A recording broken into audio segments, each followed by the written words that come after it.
The Book's Galaxy. The Time Machine. 1. Introduction. The time traveler, for so it will be convenient to speak of him, was expounding a recondite matter to us. His pale gray eyes shone and twinkled, and his usually pale face was flushed and animated. The fire burnt brightly, and the soft radiance of the incandescent lights in the lilies of silver caught the bubbles that flashed and passed in our glasses. Our chairs, being his patents, embraced and caressed us rather than submitted to be sat upon, and there was that luxurious after-dinner atmosphere when thought runs gracefully free of the trammels of precision. And he put it to us in this way, marking the points with a lean forefinger, as we sat and lazily admired his earnestness over this new paradox, as we thought it, and his fecundity. You must follow me carefully. I shall have to controvert one or two ideas that are almost universally accepted. The geometry, for instance, they taught you at school is founded on a misconception. Is not that rather a large thing to expect us to begin upon? Said Philby, an argumentative person with red hair. I do not mean to ask you to accept anything without reasonable ground for it. You will soon admit as much as I need from you. You know, of course, that a mathematical line, a line of thickness nil, has no real existence. They taught you that? Neither has a mathematical plane. These things are mere abstractions. That is all right, said the psychologist. Nor, having only length, breadth, and thickness, can a cube have a real existence.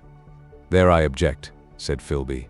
Of course, a solid body may exist, all real things. So most people think. But wait a moment. Can an instantaneous cube exist? Don't follow you, said Philby. Can a cube that does not last for any time at all have a real existence? Philby became pensive.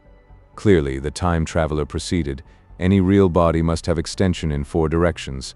It must have length, breadth, thickness, and duration. But through a natural infirmity of the flesh, which I will explain to you in a moment, we incline to overlook this fact. There are really 4 dimensions, 3 which we call the 3 planes of space, and a 4th, time. There is, however, a tendency to draw an unreal distinction between the former 3 dimensions and the latter, because it happens that our consciousness moves intermittently in one direction along the ladder from the beginning to the end of our lives.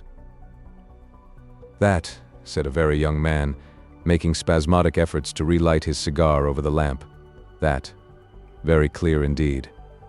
Now, it is very remarkable that this is so extensively overlooked, continued the time traveler, with a slight accession of cheerfulness. Really, this is what is meant by the 4th dimension, though some people who talk about the 4th dimension do not know they mean it.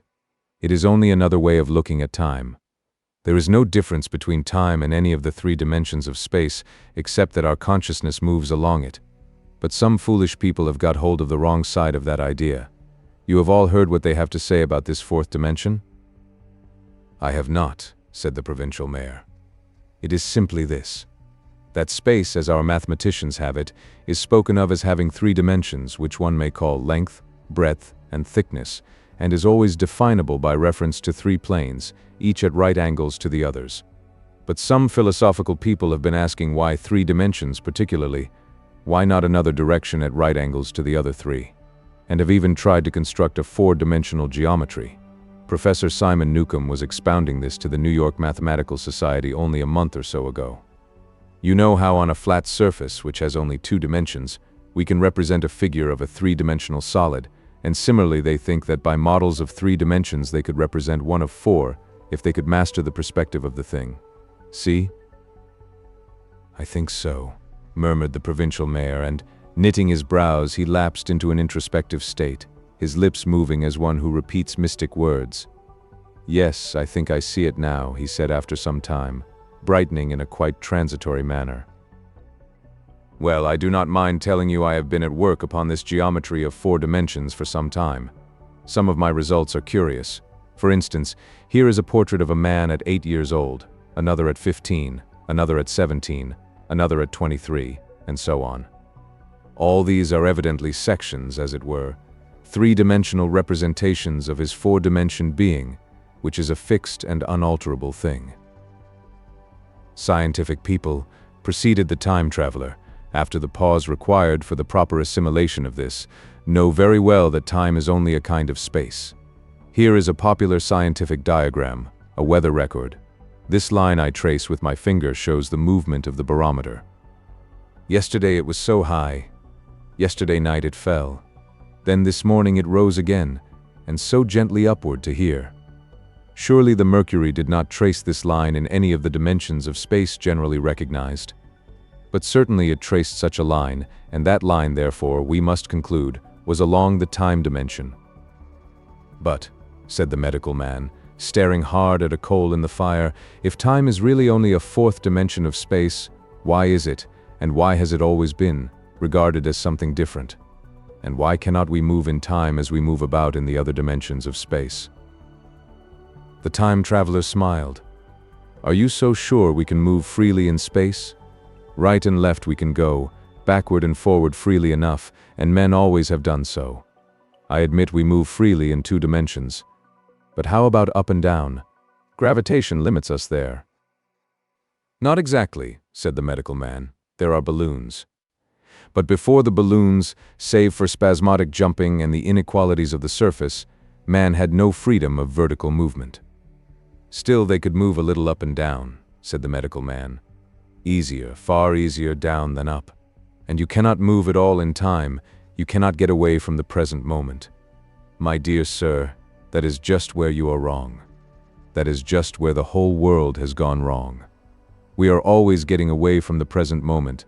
Our mental existences, which are immaterial and have no dimensions, are passing along the time dimension with a uniform velocity from the cradle to the grave. Just as we should travel down if we began our existence 50 miles above the Earth's surface. But the great difficulty is this, interrupted the psychologist. You can move about in all directions of space, but you cannot move about in time. That is the germ of my great discovery. But you are wrong to say that we cannot move about in time. For instance, if I am recalling an incident very vividly, I go back to the instant of its occurrence. I become absent-minded, as you say. I jump back for a moment. Of course, we have no means of staying back for any length of time, any more than a savage or an animal has of staying 6 feet above the ground. But a civilized man is better off than the savage in this respect. He can go up against gravitation in a balloon, and why should he not hope that ultimately he may be able to stop or accelerate his drift along the time dimension, or even turn about and travel the other way? Oh, this, began Philby, is all. Why not? Said the time traveler. It's against reason, said Philby. What reason? Said the time traveler. You can show black is white by argument, said Philby, but you will never convince me. Possibly not, said the time traveler. But now you begin to see the object of my investigations into the geometry of 4 dimensions. Long ago I had a vague inkling of a machine. To travel through time, exclaimed the very young man. That shall travel indifferently in any direction of space and time as the driver determines. Philby contented himself with laughter. But I have experimental verification, said the time traveler. It would be remarkably convenient for the historian, the psychologist suggested. One might travel back and verify the accepted account of the Battle of Hastings, for instance. Don't you think you would attract attention? Said the medical man. Our ancestors had no great tolerance for anachronisms. One might get one's Greek from the very lips of Homer and Plato, the very young man thought, in which case they would certainly plow you for the little go. The German scholars have improved Greek so much. Then there is the future, said the very young man. Just think, one might invest all one's money, leave it to accumulate at interest, and hurry on ahead. To discover a society, said I, erected on a strictly communistic basis. Of all the wild, extravagant theories, began the psychologist. Yes, so it seemed to me, and so I never talked of it until... Experimental verification, cried I. You are going to verify that? The experiment, cried Philby, who was getting brain-weary.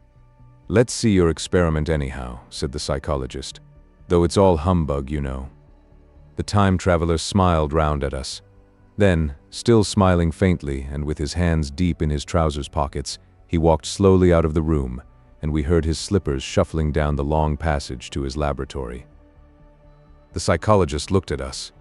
"I wonder what he's got."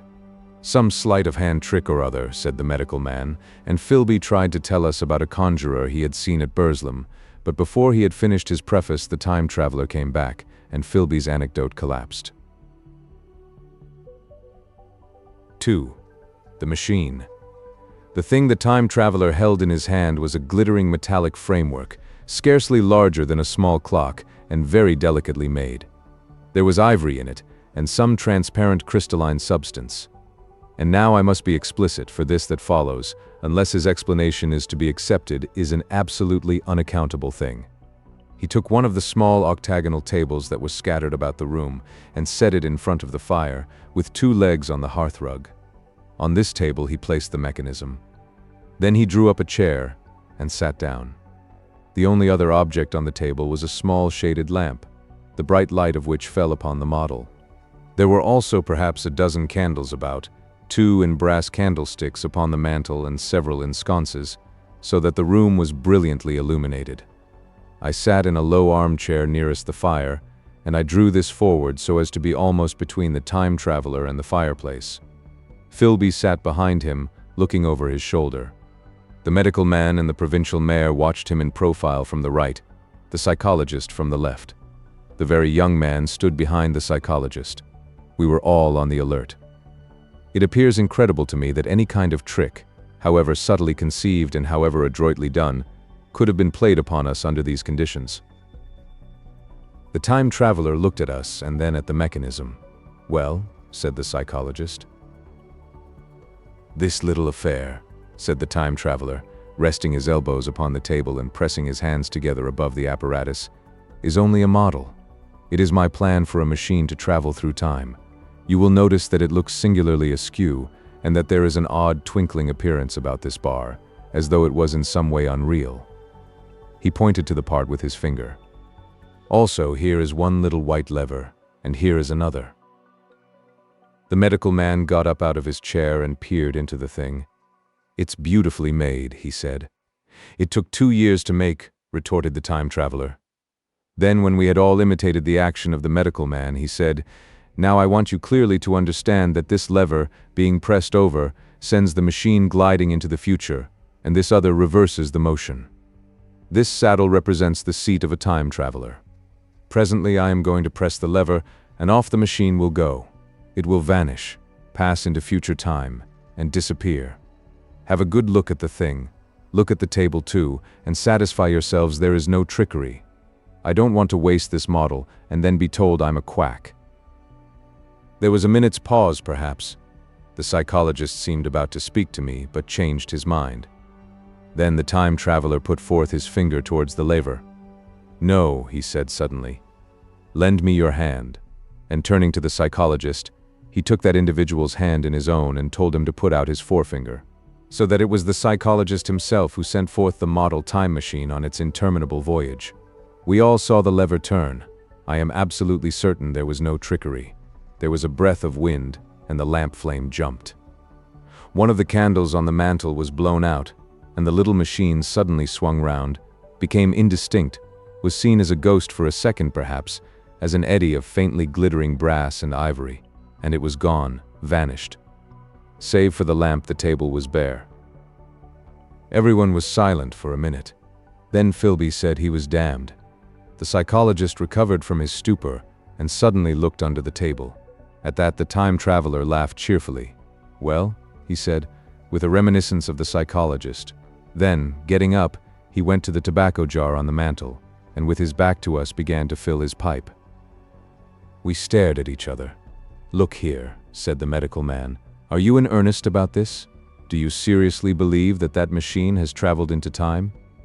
"Certainly," said the time traveler, stooping to light a spill at the fire.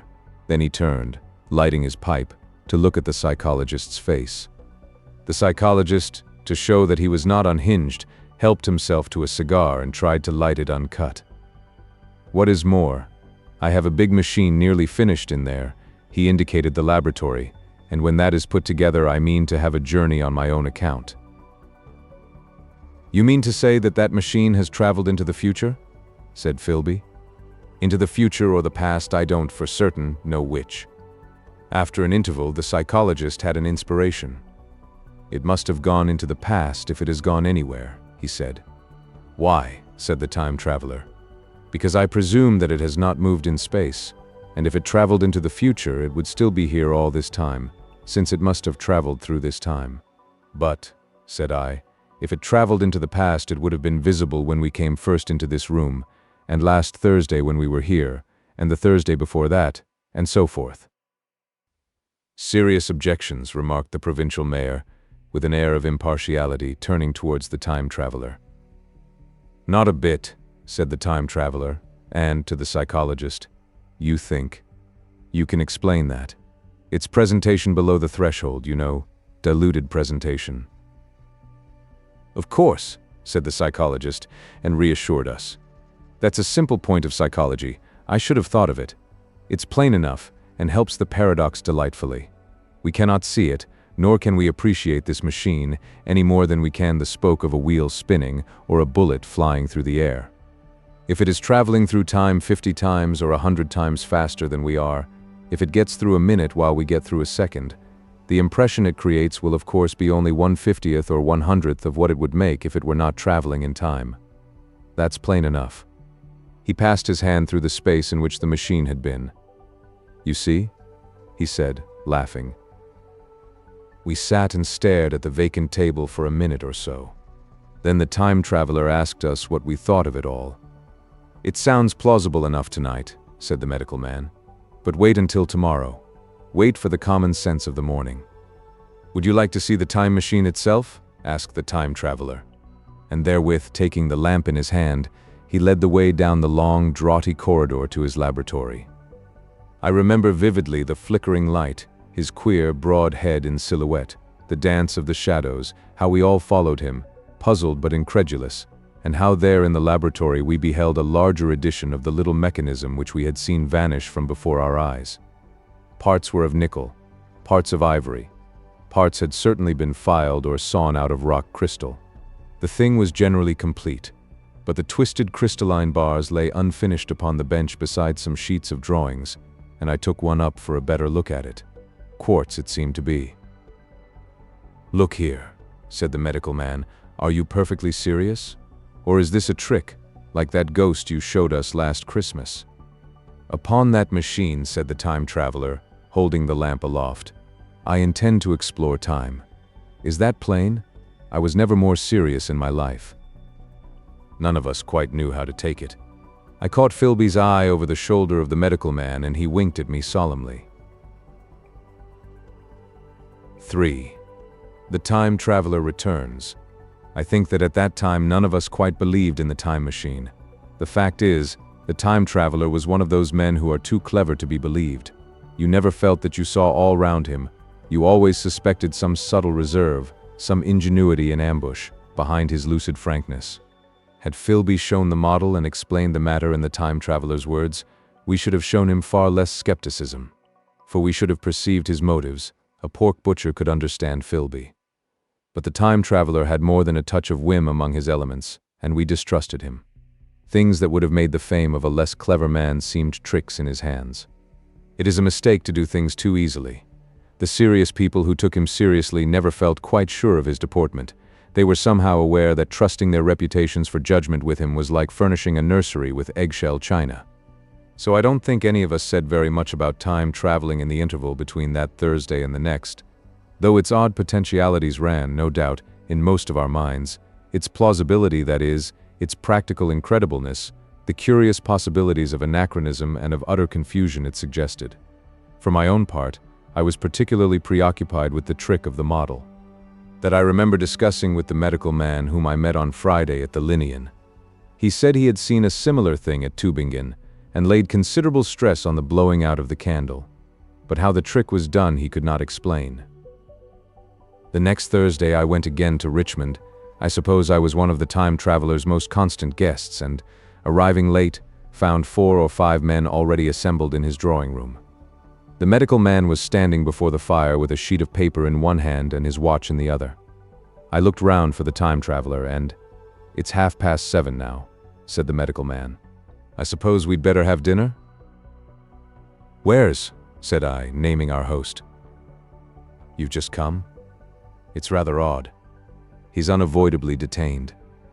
He asks me in this note to lead off with dinner at 7 if he's not back. Says he'll explain when he comes." "It seems a pity to let the dinner spoil," said the editor of a well-known daily paper, and thereupon the doctor rang the bell.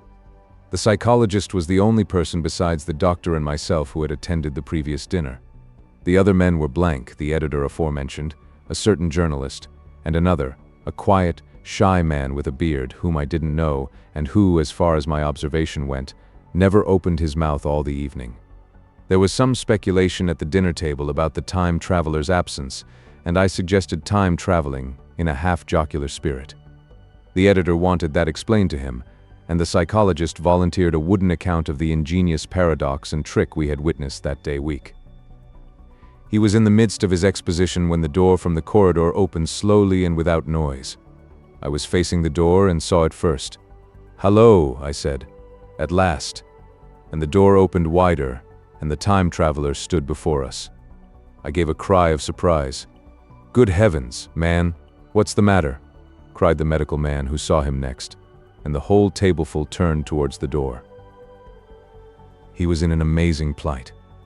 His coat was dusty and dirty, and smeared with green down the sleeves, his hair disordered, and as it seemed to me grayer either with dust and dirt or because its color had actually faded. His face was ghastly pale, his chin had a brown cut on it, a cut half-healed. His expression was haggard and drawn, as by intense suffering. For a moment he hesitated in the doorway, as if he had been dazzled by the light. Then he came into the room. He walked with just such a limp as I have seen in footsore tramps. We stared at him in silence, expecting him to speak. He said not a word, but came painfully to the table and made a motion towards the wine. The editor filled a glass of champagne and pushed it towards him. He drained it, and it seemed to do him good, for he looked round the table, and the ghost of his old smile flickered across his face. "What on earth have you been up to, man?" said the doctor. The time traveler did not seem to hear. "Don't let me disturb you," he said, with a certain faltering articulation. "I'm all right." He stopped, held out his glass for more, and took it off at a draught. "That's good," he said. His eyes grew brighter, and a faint color came into his cheeks. His glance flickered over our faces with a certain dull approval, and then went round the warm and comfortable room. Then he spoke again, still as it were feeling his way among his words. "I'm going to wash and dress, and then I'll come down and explain things. Save me some of that mutton. I'm starving for a bit of meat." He looked across at the editor, who was a rare visitor, and hoped he was all right. The editor began a question. "Tell you presently," said the time traveler. "I'm funny. Be all right in a minute." He put down his glass and walked towards the staircase door. Again I remarked his lameness and the soft padding sound of his footfall, and standing up in my place, I saw his feet as he went out. He had nothing on them but a pair of tattered, blood-stained socks. Then the door closed upon him. I had half a mind to follow, till I remembered how he detested any fuss about himself. For a minute, perhaps, my mind was wool-gathering. Then, "Remarkable behavior of an eminent scientist," I heard the editor say, thinking after his wont in headlines. And this brought my attention back to the bright dinner table. "What's the game?" said the journalist. "Has he been doing the amateur cadger? I don't follow." I met the eye of the psychologist and read my own interpretation in his face. I thought of the time traveler limping painfully upstairs. I don't think anyone else had noticed his lameness. The first to recover completely from this surprise was the medical man, who rang the bell. The time traveler hated to have servants waiting at dinner for a hot plate. At that, the editor turned to his knife and fork with a grunt, and the silent man followed suit. The dinner was resumed. Conversation was exclamatory for a little while with gaps of wonderment, and then the editor got fervent in his curiosity. "Does our friend eke out his modest income with a crossing, or has he his Nebuchadnezzar phases?" he inquired. "I feel assured it's this business of the time machine," I said, and took up the psychologist's account of our previous meeting. The new guests were frankly incredulous. The editor raised objections. What was this time traveling? A man couldn't cover himself with dust by rolling in a paradox, could he? And then, as the idea came home to him, he resorted to caricature. Hadn't they any clothes brushes in the future? The journalist, too, would not believe at any price, and joined the editor in the easy work of heaping ridicule on the whole thing. They were both the new kind of journalist, very joyous, irreverent young men. Our special correspondent in the Day After Tomorrow reports, the journalist was saying, or rather shouting, when the time traveler came back. He was dressed in ordinary evening clothes, and nothing save his haggard look remained of the change that had startled me. "I say," said the editor hilariously, "these chaps here say you have been traveling into the middle of next week. Tell us all about Little Rosebery, will you? What will you take for the lot?" The time traveler came to the place reserved for him without a word. He smiled quietly in his old way. "Where's my mutton?" he said. "What a treat it is to stick a fork into meat again." "Story!" cried the editor. "Story be damned," said the time traveler. "I want something to eat. I won't say a word until I get some peptone into my arteries. Thanks. And the salt." "One word," said I. "Have you been time traveling?" "Yes," said the time traveler, with his mouth full, nodding his head. "I'd give a shilling a line for a verbatim note," said the editor. The time traveler pushed his glass towards the silent man and rang it with his fingernail, at which the silent man, who had been staring at his face, started convulsively and poured him wine. The rest of the dinner was uncomfortable. For my own part, sudden questions kept on rising to my lips, and I dare say it was the same with the others. The journalist tried to relieve the tension by telling anecdotes of Hetty Potter. The time traveler devoted his attention to his dinner and displayed the appetite of a tramp. The medical man smoked a cigarette and watched the time traveler through his eyelashes. The silent man seemed even more clumsy than usual and drank champagne with regularity and determination out of sheer nervousness. At last the time traveler pushed his plate away and looked round us. "I suppose I must apologize," he said. "I was simply starving. I've had a most amazing time." He reached out his hand for a cigar and cut the end. "But come into the smoking room. It's too long a story to tell over greasy plates," and ringing the bell in passing, he led the way into the adjoining room. "You have told blank and dash and chose about the machine?" he said to me, leaning back in his easy chair and naming the 3 new guests. "But the thing's a mere paradox," said the editor. "I can't argue tonight. I don't mind telling you the story, but I can't argue." "I will," he went on, "tell you the story of what has happened to me, if you like, but you must refrain from interruptions. I want to tell it. Badly. Most of it will sound like lying. So be it. It's true, every word of it, all the same.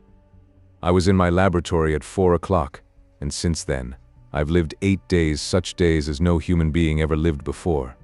I'm nearly worn out, but I shan't sleep till I've told this thing over to you. Then I shall go to bed.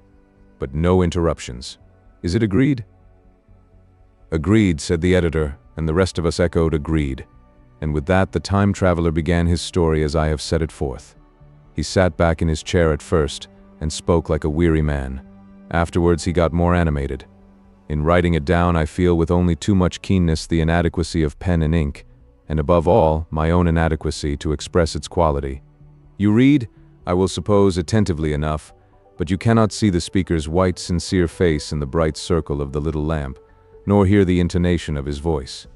You cannot know how his expression followed the turns of his story. Most of us hearers were in shadow, for the candles in the smoking room had not been lighted, and only the face of the journalist and the legs of the silent man from the knees downward were illuminated. At first we glanced now and again at each other. After a time we ceased to do that, and looked only at the time traveler's face. 4 time traveling. I told some of you last Thursday of the principles of the time machine and showed you the actual thing itself, incomplete in the workshop. There it is now, a little travel-worn, truly, and one of the ivory bars is cracked, and a brass rail bent, but the rest of it's sound enough. I expected to finish it on Friday, but on Friday, when the putting together was nearly done, I found that one of the nickel bars was exactly 1 inch too short, and this I had to get remade, so that the thing was not complete until this morning. It was at 10 o'clock today that the first of all time machines began its career. I gave it a last tap, tried all the screws again, put one more drop of oil on the quartz rod, and sat myself in the saddle. I suppose a suicide who holds a pistol to his skull feels much the same wonder at what will come next as I felt then. I took the starting lever in one hand and the stopping one in the other, pressed the first, and almost immediately the second. I seemed to reel. I felt a nightmare sensation of falling, and looking round I saw the laboratory exactly as before. Had anything happened? For a moment I suspected that my intellect had tricked me. Then I noted the clock. A moment before, as it seemed, it had stood at a minute or so past 10. Now it was nearly 3:30. I drew a breath, set my teeth, gripped the starting lever with both hands, and went off with a thud. The laboratory got hazy and went dark. Mrs. Watchett came in and walked, apparently without seeing me, towards the garden door. I suppose it took her a minute or so to traverse the place, but to me she seemed to shoot across the room like a rocket. I pressed the lever over to its extreme position. The night came like the turning out of a lamp, and in another moment came tomorrow. The laboratory grew faint and hazy, then fainter and ever fainter. Tomorrow night came black, then day again, night again, day again, faster and faster still. An eddying murmur filled my ears, and a strange, dumb confusedness descended on my mind. I am afraid I cannot convey the peculiar sensations of time traveling. They are excessively unpleasant. There is a feeling exactly like that one has upon a switchback of a helpless headlong motion. I felt the same horrible anticipation, too, of an imminent smash. As I put on pace, night followed day like the flapping of a black wing. The dim suggestion of the laboratory seemed presently to fall away from me, and I saw the sun hopping swiftly across the sky, leaping it every minute, and every minute marking a day. I supposed the laboratory had been destroyed, and I had come into the open air. I had a dim impression of scaffolding, but I was already going too fast to be conscious of any moving things. The slowest snail that ever crawled dashed by too fast for me. The twinkling succession of darkness and light was excessively painful to the eye. Then, in the intermittent darknesses, I saw the moon spinning swiftly through her quarters from new to full, and had a faint glimpse of the circling stars. Presently, as I went on, still gaining velocity, the palpitation of night and day merged into one continuous grayness. The sky took on a wonderful deepness of blue, a splendid luminous color like that of early twilight. The jerking sun became a streak of fire, a brilliant arch in space. The moon a fainter fluctuating band, and I could see nothing of the stars, save now and then a brighter circle flickering in the blue. The landscape was misty and vague. I was still on the hillside upon which this house now stands, and the shoulder rose above me gray and dim. I saw trees growing and changing like puffs of vapor, now brown, now green. They grew, spread, shivered, and passed away. I saw huge buildings rise up faint and fair, and pass like dreams. The whole surface of the earth seemed changed, melting and flowing under my eyes. The little hands upon the dials that registered my speed raced round faster and faster. Presently I noted that the sunbelt swayed up and down, from solstice to solstice, in a minute or less, and that consequently my pace was over a year a minute, and minute by minute the white snow flashed across the world, and vanished, and was followed by the bright, brief green of spring. The unpleasant sensations of the start were less poignant now. They merged at last into a kind of hysterical exhilaration. I remarked indeed a clumsy swaying of the machine for which I was unable to account. But my mind was too confused to attend to it, so with a kind of madness growing upon me, I flung myself into futurity. At first I scarce thought of stopping, scarce thought of anything but these new sensations. But presently a fresh series of impressions grew up in my mind, a certain curiosity and therewith a certain dread, until at last they took complete possession of me. What strange developments of humanity, what wonderful advances upon our rudimentary civilization, I thought, might not appear when I came to look nearly into the dim elusive world that raced and fluctuated before my eyes. I saw great and splendid architecture rising about me, more massive than any buildings of our own time, and yet, as it seemed, built of glimmer and mist. I saw a richer green flow up the hillside and remain there, without any wintry intermission. Even through the veil of my confusion the earth seemed very fair, and so my mind came round to the business of stopping. The peculiar risk lay in the possibility of my finding some substance in the space which I, or the machine, occupied. So long as I traveled at a high velocity through time, this scarcely mattered. I was, so to speak, attenuated, was slipping like a vapor through the interstices of intervening substances. But to come to a stop involved the jamming of myself, molecule by molecule, into whatever lay in my way, meant bringing my atoms into such intimate contact with those of the obstacle that a profound chemical reaction, possibly a far-reaching explosion, would result, and blow myself and my apparatus out of all possible dimensions into the unknown. This possibility had occurred to me again and again while I was making the machine, but then I had cheerfully accepted it as an unavoidable risk, one of the risks a man has got to take. Now the risk was inevitable. I no longer saw it in the same cheerful light.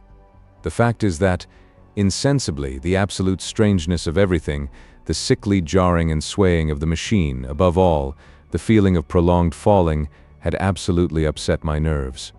I told myself that I could never stop, and with a gust of petulance I resolved to stop forthwith.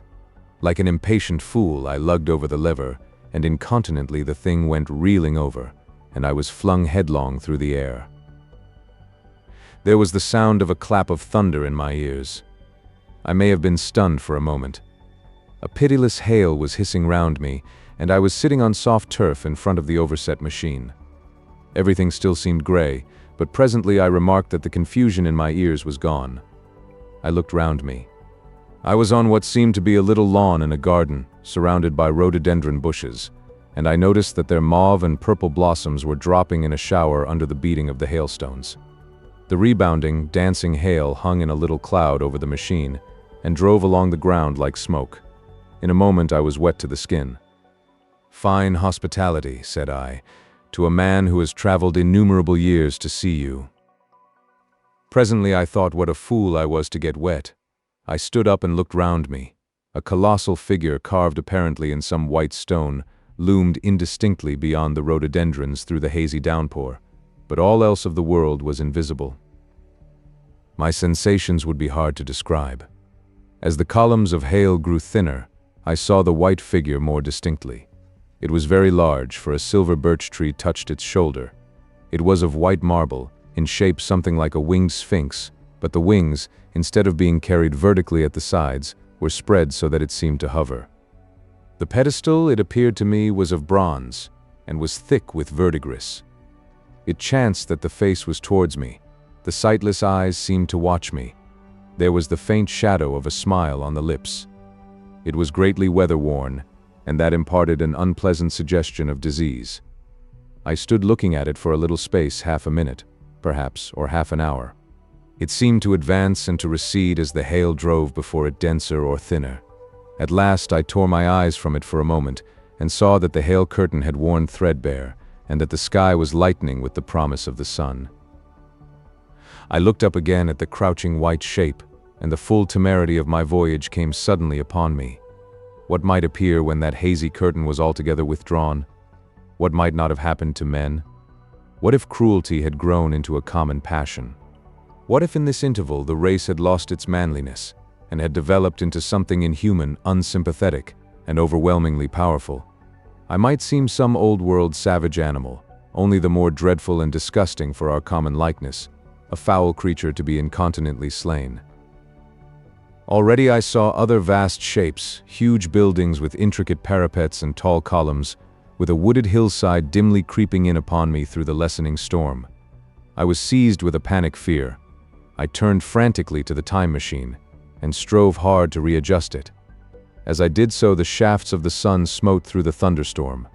The gray downpour was swept aside and vanished like the trailing garments of a ghost. Above me, in the intense blue of the summer sky, some faint brown shreds of cloud whirled into nothingness. The great buildings about me stood out clear and distinct, shining with the wet of the thunderstorm, and picked out in white by the unmelted hailstones piled along their courses. I felt naked in a strange world. I felt as perhaps a bird may feel in the clear air, knowing the hawk wings above and will swoop. My fear grew to frenzy. I took a breathing space, set my teeth, and again grappled fiercely, wrist and knee, with the machine. It gave under my desperate onset and turned over. It struck my chin violently.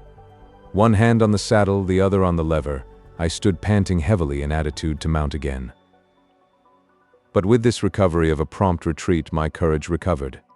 I looked more curiously and less fearfully at this world of the remote future. In a circular opening, high up in the wall of the nearer house, I saw a group of figures clad in rich, soft robes. They had seen me, and their faces were directed towards me.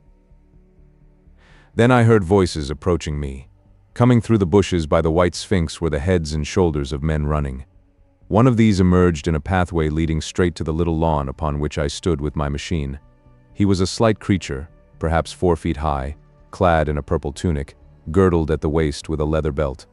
Sandals or buskins, I could not clearly distinguish which were on his feet.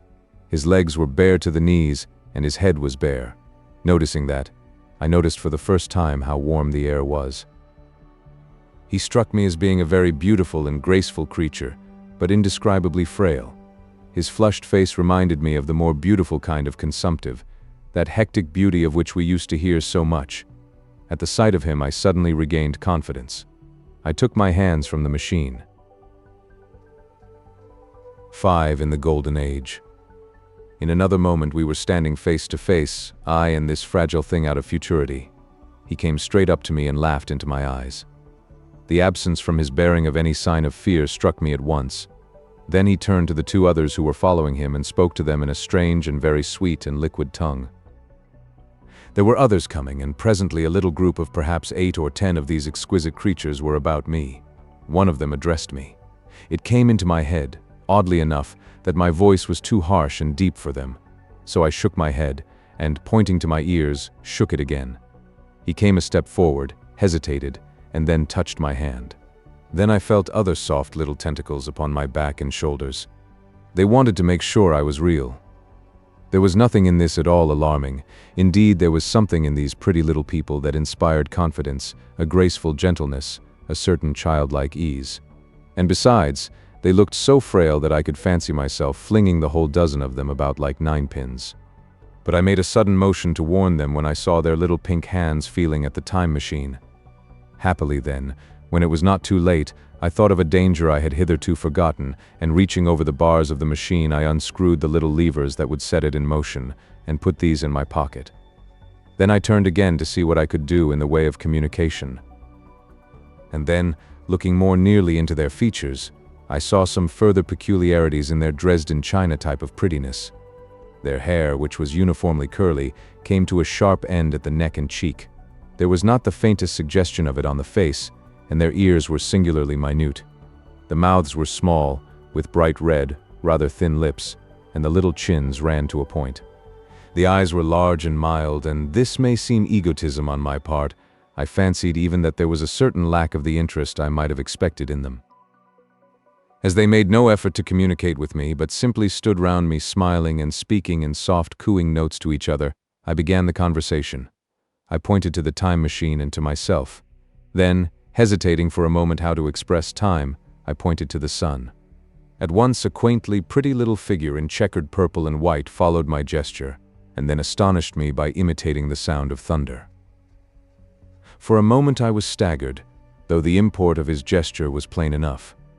The question had come into my mind abruptly. Were these creatures fools? You may hardly understand how it took me. You see, I had always anticipated that the people of the year 800 and 2000 odd would be incredibly in front of us in knowledge, art, everything. Then one of them suddenly asked me a question that showed him to be on the intellectual level of one of our 5-year-old children. Asked me, in fact, if I had come from the sun in a thunderstorm. It let loose the judgment I had suspended upon their clothes, their frail light limbs and fragile features. A flow of disappointment rushed across my mind. For a moment I felt that I had built the time machine in vain. I nodded, pointed to the sun, and gave them such a vivid rendering of a thunderclap as startled them. They all withdrew a pace or so and bowed. Then came one laughing towards me, carrying a chain of beautiful flowers altogether new to me, and put it about my neck. The idea was received with melodious applause, and presently they were all running to and fro for flowers, and laughingly flinging them upon me until I was almost smothered with blossom. You who have never seen the like can scarcely imagine what delicate and wonderful flowers countless years of culture had created. Then someone suggested that their plaything should be exhibited in the nearest building, and so I was led past the Sphinx of white marble, which had seemed to watch me all the while with a smile at my astonishment, towards a vast gray edifice of fretted stone. As I went with them, the memory of my confident anticipations of a profoundly grave and intellectual posterity came, with irresistible merriment, to my mind. The building had a huge entry, and was altogether of colossal dimensions. I was naturally most occupied with the growing crowd of little people, and with the big open portals that yawned before me shadowy and mysterious. My general impression of the world I saw over their heads was a tangled waste of beautiful bushes and flowers, a long neglected and yet weedless garden. I saw a number of tall spikes of strange white flowers, measuring a foot perhaps across the spread of the waxen petals. They grew scattered, as if wild, among the variegated shrubs, but, as I say, I did not examine them closely at this time. The time machine was left deserted on the turf among the rhododendrons. The arch of the doorway was richly carved, but naturally I did not observe the carving very narrowly, though I fancied I saw suggestions of old Phoenician decorations as I passed through, and it struck me that they were very badly broken and weather-worn. Several more brightly clad people met me in the doorway, and so we entered. I, dressed in dingy 19th-century garments, looking grotesque enough, garlanded with flowers, and surrounded by an eddying mass of bright, soft-colored robes and shining white limbs, in a melodious whirl of laughter and laughing speech. The big doorway opened into a proportionately great hall hung with brown. The roof was in shadow, and the windows, partially glazed with colored glass and partially unglazed, admitted a tempered light. The floor was made up of huge blocks of some very hard white metal, not plates nor slabs, blocks, and it was so much worn, as I judged by the going to and fro of past generations, as to be deeply channeled along the more frequented ways. Transverse to the length were innumerable tables made of slabs of polished stone, raised, perhaps, a foot from the floor, and upon these were heaps of fruits. Some I recognized as a kind of hypertrophied raspberry and orange, but for the most part they were strange. Between the tables was scattered a great number of cushions. Upon these my conductors seated themselves, signing for me to do likewise. With a pretty absence of ceremony they began to eat the fruit with their hands, flinging peel and stalks and so forth into the round openings in the sides of the tables.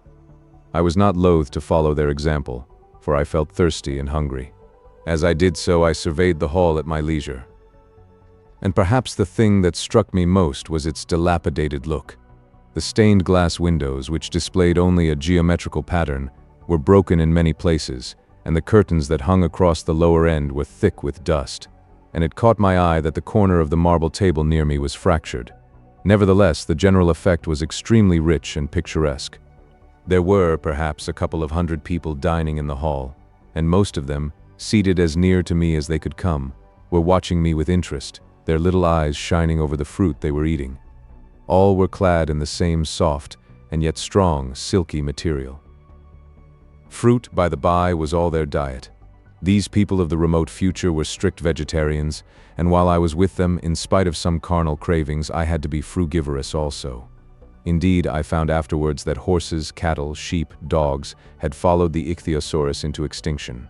But the fruits were very delightful. One, in particular, that seemed to be in season all the time I was there, a flowery thing in a three-sided husk, was especially good, and I made it my staple. At first I was puzzled by all these strange fruits, and by the strange flowers I saw, but later I began to perceive their import. However, I am telling you of my fruit dinner in the distant future now. So soon as my appetite was a little checked, I determined to make a resolute attempt to learn the speech of these new men of mine. Clearly that was the next thing to do. The fruits seemed a convenient thing to begin upon, and holding one of these up I began a series of interrogative sounds and gestures. I had some considerable difficulty in conveying my meaning. At first my efforts met with a stare of surprise or inextinguishable laughter, but presently a fair-haired little creature seemed to grasp my intention and repeated a name. They had to chatter and explain the business at great length to each other, and my first attempts to make the exquisite little sounds of their language caused an immense amount of genuine, if uncivil, amusement. However, I felt like a schoolmaster amidst children, and persisted, and presently I had a score of noun substantives at least at my command. and then I got to demonstrative pronouns, and even the verb to eat. But it was slow work, and the little people soon tired and wanted to get away from my interrogations, so I determined, rather of necessity, to let them give their lessons in little doses when they felt inclined. And very little doses I found they were before long, for I never met people more indolent or more easily fatigued. 6. The sunset of mankind. A queer thing I soon discovered about my little hosts, and that was their lack of interest. They would come to me with eager cries of astonishment like children, but like children they would soon stop examining me and wander away after some other toy. The dinner and my conversational beginnings ended, I noted for the first time that almost all those who had surrounded me at first were gone. It is odd, too, how speedily I came to disregard these little people. I went out through the portal into the sunlit world again as soon as my hunger was satisfied. I was continually meeting more of these men of the future, who would follow me a little distance, chatter and laugh about me, and having smiled and gesticulated in a friendly way, leave me again to my own devices. The calm of evening was upon the world as I emerged from the great hall, and the scene was lit by the warm glow of the setting sun. At first things were very confusing. Everything was so entirely different from the world I had known, even the flowers. The big building I had left was situated on the slope of a broad river valley, but the Thames had shifted, perhaps, a mile from its present position. I resolved to mount to the summit of a crest, perhaps a mile and a half away, from which I could get a wider view of this our planet in the year 802,701 AD. For that, I should explain, was the date the little dials of my machine recorded.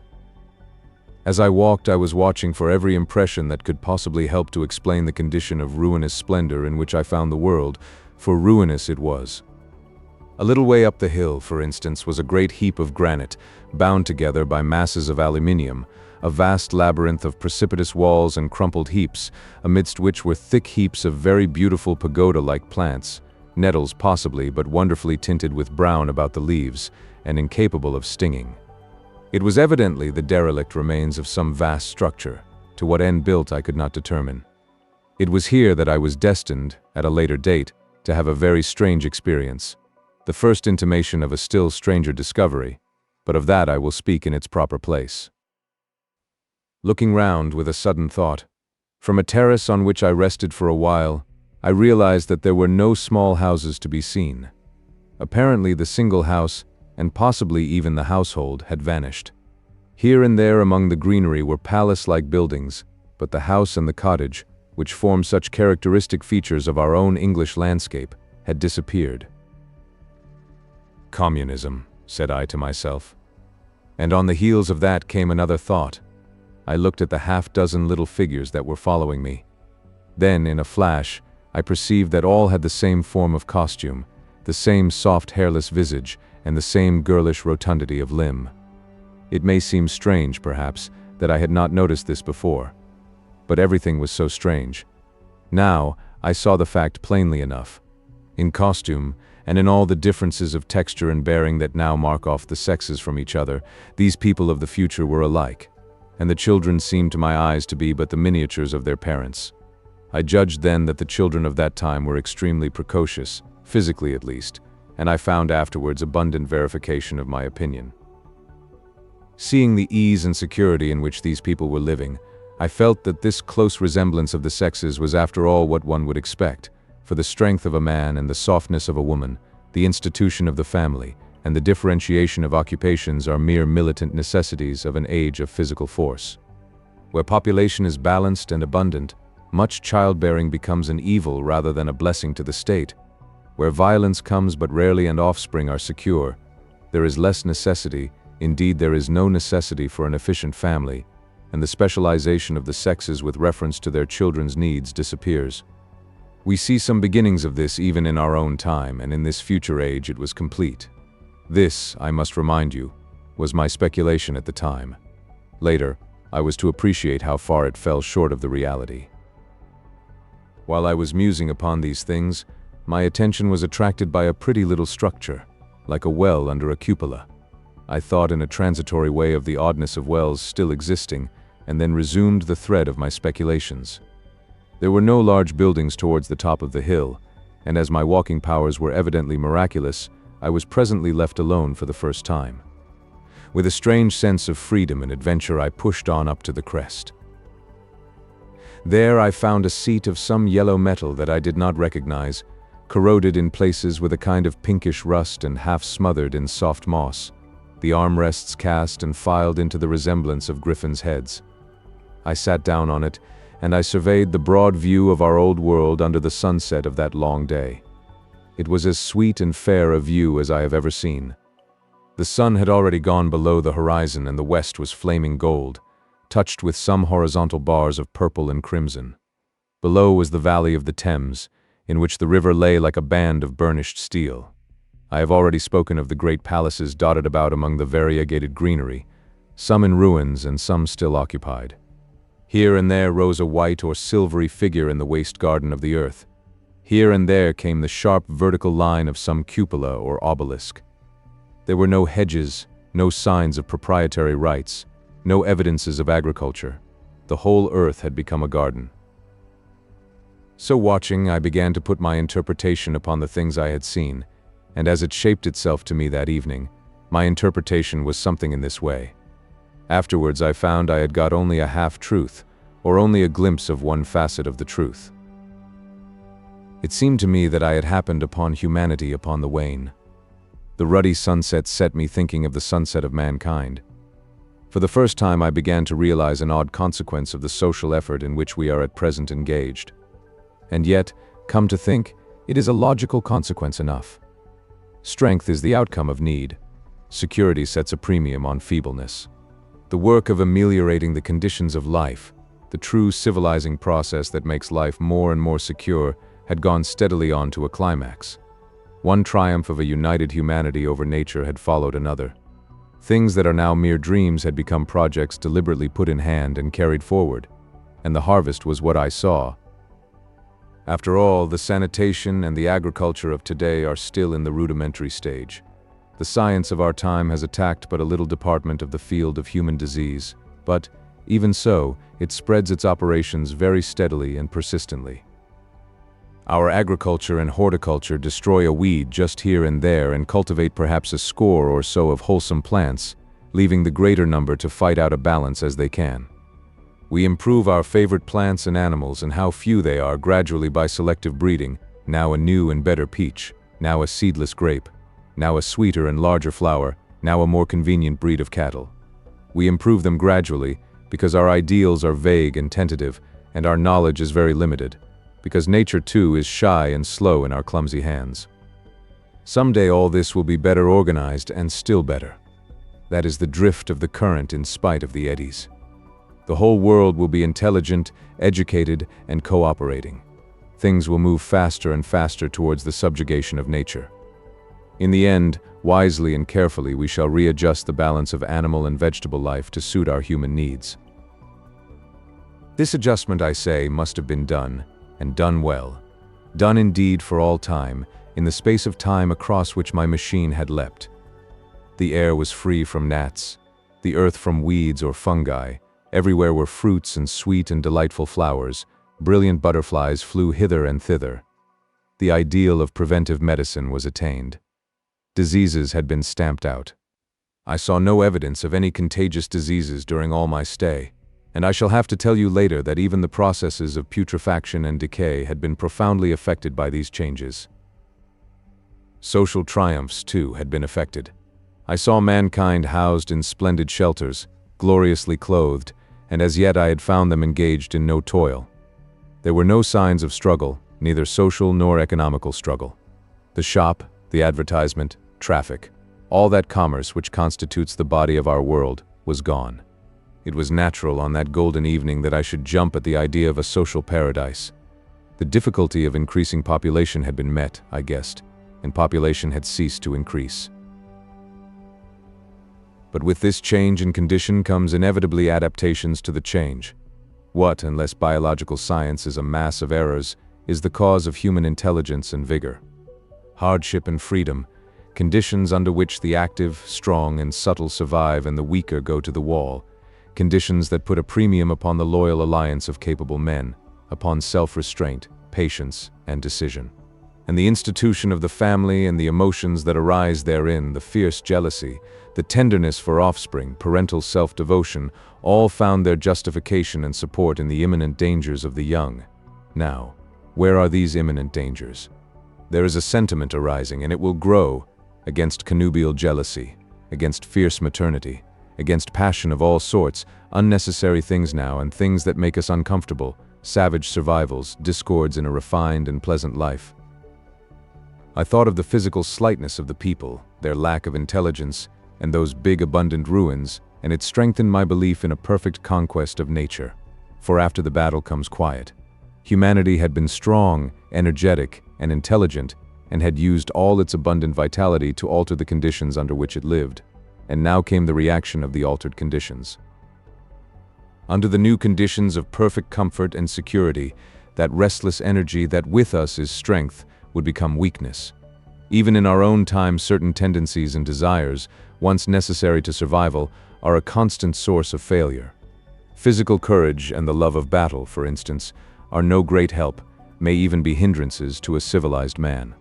And in a state of physical balance and security, power, intellectual as well as physical, would be out of place. For countless years I judged there had been no danger of war or solitary violence, no danger from wild beasts, no wasting disease to require strength of constitution, no need of toil. For such a life, what we should call the weak are as well equipped as the strong, are indeed no longer weak. Better equipped indeed they are, for the strong would be fretted by an energy for which there was no outlet. No doubt the exquisite beauty of the buildings I saw was the outcome of the last surgings of the now purposeless energy of mankind before it settled down into perfect harmony with the conditions under which it lived. The flourish of that triumph which began the last great peace. This has ever been the fate of energy and security. It takes to art and to eroticism, and then come languor and decay. Even this artistic impetus would at last die away, had almost died in the time I saw. To adorn themselves with flowers, to dance, to sing in the sunlight, so much was left of the artistic spirit, and no more. Even that would fade in the end into a contented inactivity. We are kept keen on the grindstone of pain and necessity, and it seemed to me that here was that hateful grindstone broken at last. As I stood there in the gathering dark, I thought that in this simple explanation I had mastered the problem of the world, mastered the whole secret of these delicious people. Possibly the checks they had devised for the increase of population had succeeded too well, and their numbers had rather diminished than kept stationary. That would account for the abandoned ruins. Very simple was my explanation, and plausible enough as most wrong theories are. VII. A Sudden Shock. As I stood there musing over this too perfect triumph of man, the full moon, yellow and gibbous, came up out of an overflow of silver light in the northeast. The bright little figures ceased to move about below, a noiseless owl flitted by, and I shivered with the chill of the night. I determined to descend and find where I could sleep. I looked for the building I knew. Then my eye traveled along to the figure of the white Sphinx upon the pedestal of bronze, growing distinct as the light of the rising moon grew brighter. I could see the silver birch against it. There was the tangle of rhododendron bushes, black in the pale light, and there was the little lawn. I looked at the lawn again. A queer doubt chilled my complacency. No, said I stoutly to myself, that was not the lawn. But it was the lawn, for the white leprous face of the Sphinx was towards it. Can you imagine what I felt as this conviction came home to me? But you cannot. The time machine was gone. At once, like a lash across the face, came the possibility of losing my own age, of being left helpless in this strange new world. The bare thought of it was an actual physical sensation. I could feel it grip me at the throat and stop my breathing. In another moment I was in a passion of fear and running with great leaping strides down the slope. Once I fell headlong and cut my face. I lost no time in stanching the blood, but jumped up and ran on, with a warm trickle down my cheek and chin. All the time I ran I was saying to myself, they have moved it a little, pushed it under the bushes out of the way. Nevertheless, I ran with all my might. All the time, with the certainty that sometimes comes with excessive dread, I knew that such assurance was folly, knew instinctively that the machine was removed out of my reach. My breath came with pain. I suppose I covered the whole distance from the hill crest to the little lawn, 2 miles perhaps, in 10 minutes.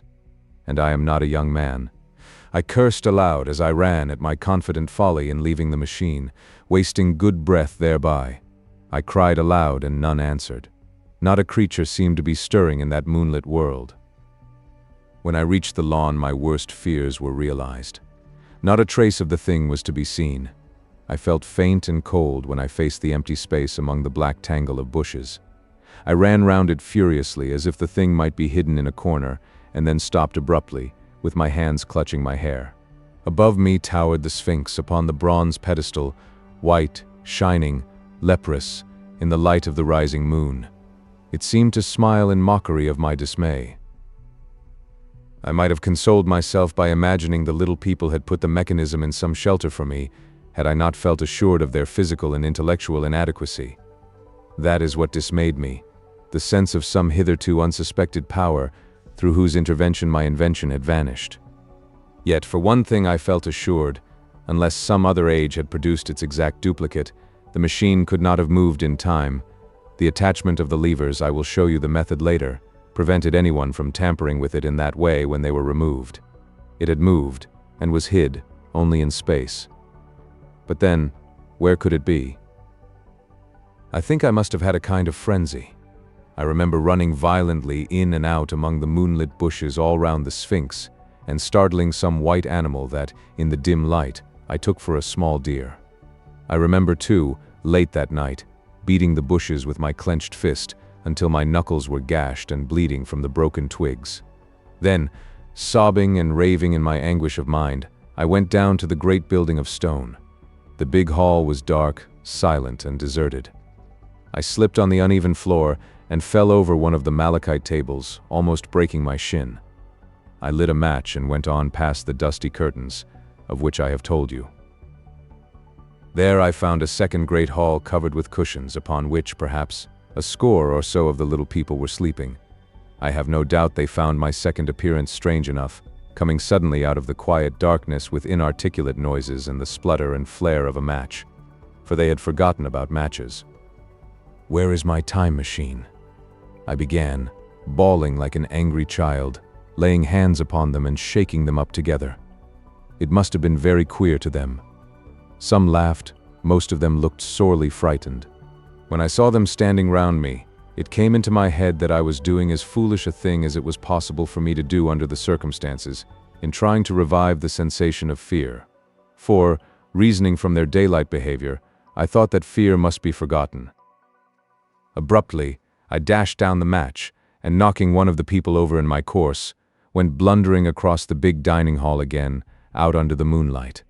I heard cries of terror and their little feet running and stumbling this way and that. I do not remember all I did as the moon crept up the sky. I suppose it was the unexpected nature of my loss that maddened me. I felt hopelessly cut off from my own kind, a strange animal in an unknown world. I must have raved to and fro, screaming and crying upon God and fate. I have a memory of horrible fatigue as the long night of despair wore away, of looking in this impossible place and that, of groping among moonlit ruins and touching strange creatures in the black shadows, at last of lying on the ground near the Sphinx and weeping with absolute wretchedness, even anger at the folly of leaving the machine having leaked away with my strength. I had nothing left but misery. Then I slept, and when I woke again it was full day, and a couple of sparrows were hopping round me on the turf within reach of my arm.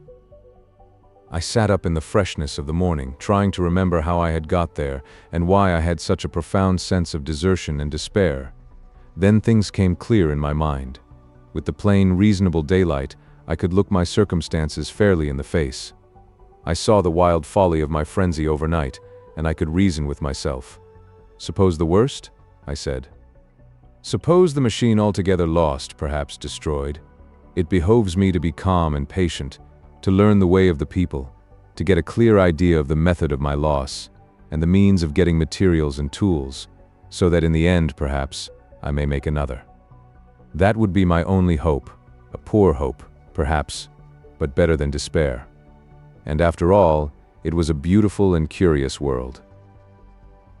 But probably the machine had only been taken away. Still, I must be calm and patient, find its hiding place, and recover it by force or cunning. And with that I scrambled to my feet and looked about me, wondering where I could bathe. I felt weary, stiff, and travel-soiled. The freshness of the morning made me desire an equal freshness. I had exhausted my emotion. Indeed, as I went about my business, I found myself wondering at my intense excitement overnight. I made a careful examination of the ground about the little lawn. I wasted some time in futile questionings conveyed, as well as I was able, to such of the little people as came by. They all failed to understand my gestures. Some were simply stolid, some thought it was a jest and laughed at me. I had the hardest task in the world to keep my hands off their pretty laughing faces. It was a foolish impulse, but the devil begotten of fear and blind anger was ill-curbed and still eager to take advantage of my perplexity. The turf gave better counsel. I found a groove ripped in it, about midway between the pedestal of the Sphinx and the marks of my feet where, on arrival, I had struggled with the overturned machine. There were other signs of removal about, with queer narrow footprints like those I could imagine made by a sloth. This directed my closer attention to the pedestal. It was, as I think I have said, of bronze.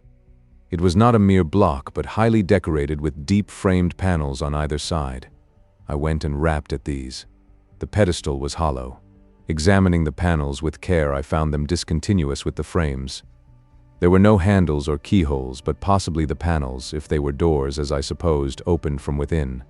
One thing was clear enough to my mind. It took no very great mental effort to infer that my time machine was inside that pedestal. But how it got there was a different problem. I saw the heads of two orange-clad people coming through the bushes and under some blossom-covered apple trees towards me. I turned smiling to them and beckoned them to me. They came, and then, pointing to the bronze pedestal, I tried to intimate my wish to open it. But at my first gesture towards this, they behaved very oddly. I don't know how to convey their expression to you. Suppose you were to use a grossly improper gesture to a delicate-minded woman, it is how she would look. They went off as if they had received the last possible insult. I tried a sweet-looking little chap in white next, with exactly the same result. Somehow his manner made me feel ashamed of myself. But as you know, I wanted the time machine, and I tried him once more. As he turned off, like the others, my temper got the better of me. In 3 strides I was after him, had him by the loose part of his robe round the neck, and began dragging him towards the Sphinx. Then I saw the horror and repugnance of his face, and all of a sudden I let him go.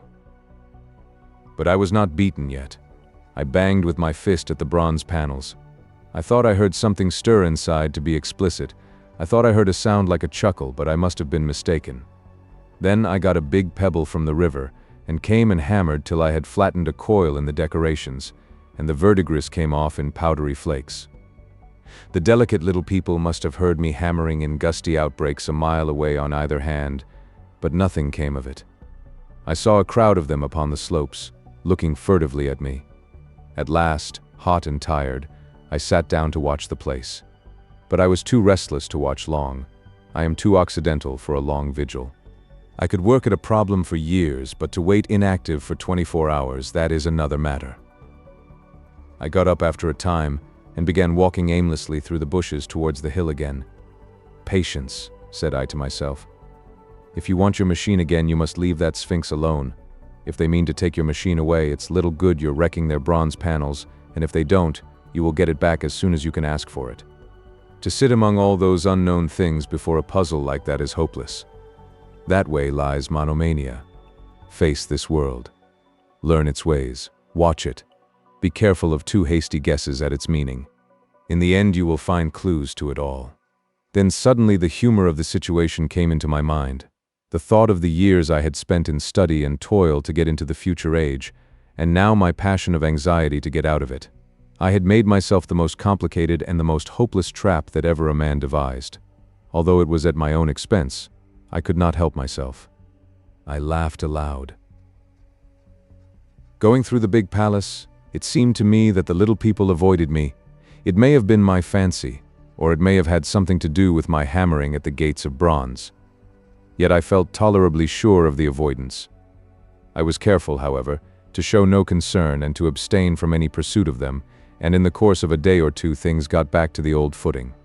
I made what progress I could in the language, and in addition I pushed my explorations here and there. Either I missed some subtle point or their language was excessively simple, almost exclusively composed of concrete substantives and verbs. There seemed to be few, if any, abstract terms or little use of figurative language. Their sentences were usually simple and of 2 words, and I failed to convey or understand any but the simplest propositions. I determined to put the thought of my time machine and the mystery of the bronze doors under the Sphinx, as much as possible in a corner of memory, until my growing knowledge would lead me back to them in a natural way. Yet a certain feeling, you may understand, tethered me in a circle of a few miles round the point of my arrival. VIII Explanation. So far as I could see, all the world displayed the same exuberant richness as the Thames Valley. From every hill I climbed, I saw the same abundance of splendid buildings, endlessly varied in material and style, the same clustering thickets of evergreens, the same blossom-laden trees and tree ferns. Here and there water shone like silver, and beyond, the land rose into blue undulating hills, and so faded into the serenity of the sky. A peculiar feature, which presently attracted my attention, was the presence of certain circular wells, several, as it seemed to me, of a very great depth. One lay by the path up the hill which I had followed during my first walk. Like the others, it was rimmed with bronze, curiously wrought, and protected by a little cupola from the rain. Sitting by the side of these wells and peering down into the shafted darkness, I could see no gleam of water, nor could I start any reflection with a lighted match. But in all of them I heard a certain sound, a thud, like the beating of some big engine, and I discovered, from the flaring of my matches, that a steady current of air set down the shafts. Further, I threw a scrap of paper into the throat of one, and instead of fluttering slowly down, it was at once sucked swiftly out of sight. After a time, too, I came to connect these wells with tall towers standing here and there upon the slopes, for above them there was often just such a flicker in the air as one sees on a hot day above a sun-scorched beach. Putting things together, I reached a strong suggestion of an extensive system of subterranean ventilation, whose true import it was difficult to imagine. I was at first inclined to associate it with the sanitary apparatus of these people. It was an obvious conclusion, but it was absolutely wrong. And here I must admit that I learnt very little of drains and bells and modes of conveyance, and the like conveniences during my time in this real future. In some of these visions of utopias and coming times which I have read, there is a vast amount of detail about building and social arrangements and so forth. But while such details are easy enough to obtain when the whole world is contained in one's imagination, they are altogether inaccessible to a real traveler amid such realities as I found here. Conceive the tale of London which a Negro, fresh from Central Africa, would take back to his tribe. What would he know of railway companies, of social movements, of telephone and telegraph wires, of the parcels delivery company, and postal orders and the like? Yet we, at least, should be willing enough to explain these things to him. And even of what he knew, how much could he make his untraveled friend either apprehend or believe? Then, think how narrow the gap between a Negro and a white man of our own times, and how wide the interval between myself and these of the Golden Age. I was sensible of much which was unseen, and which contributed to my comfort.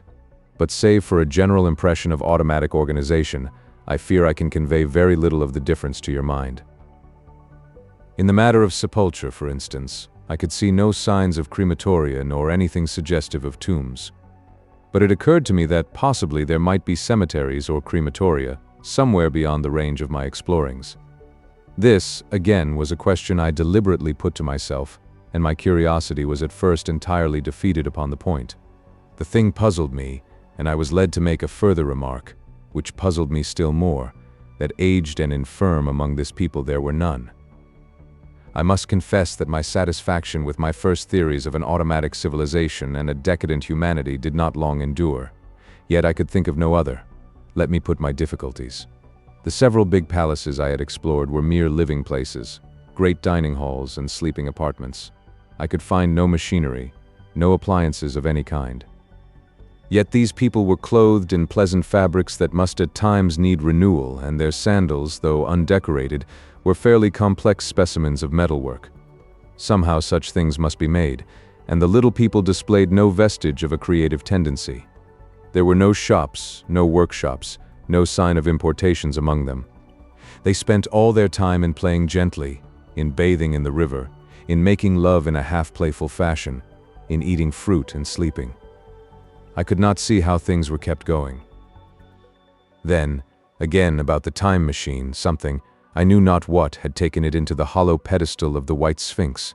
Why? For the life of me I could not imagine.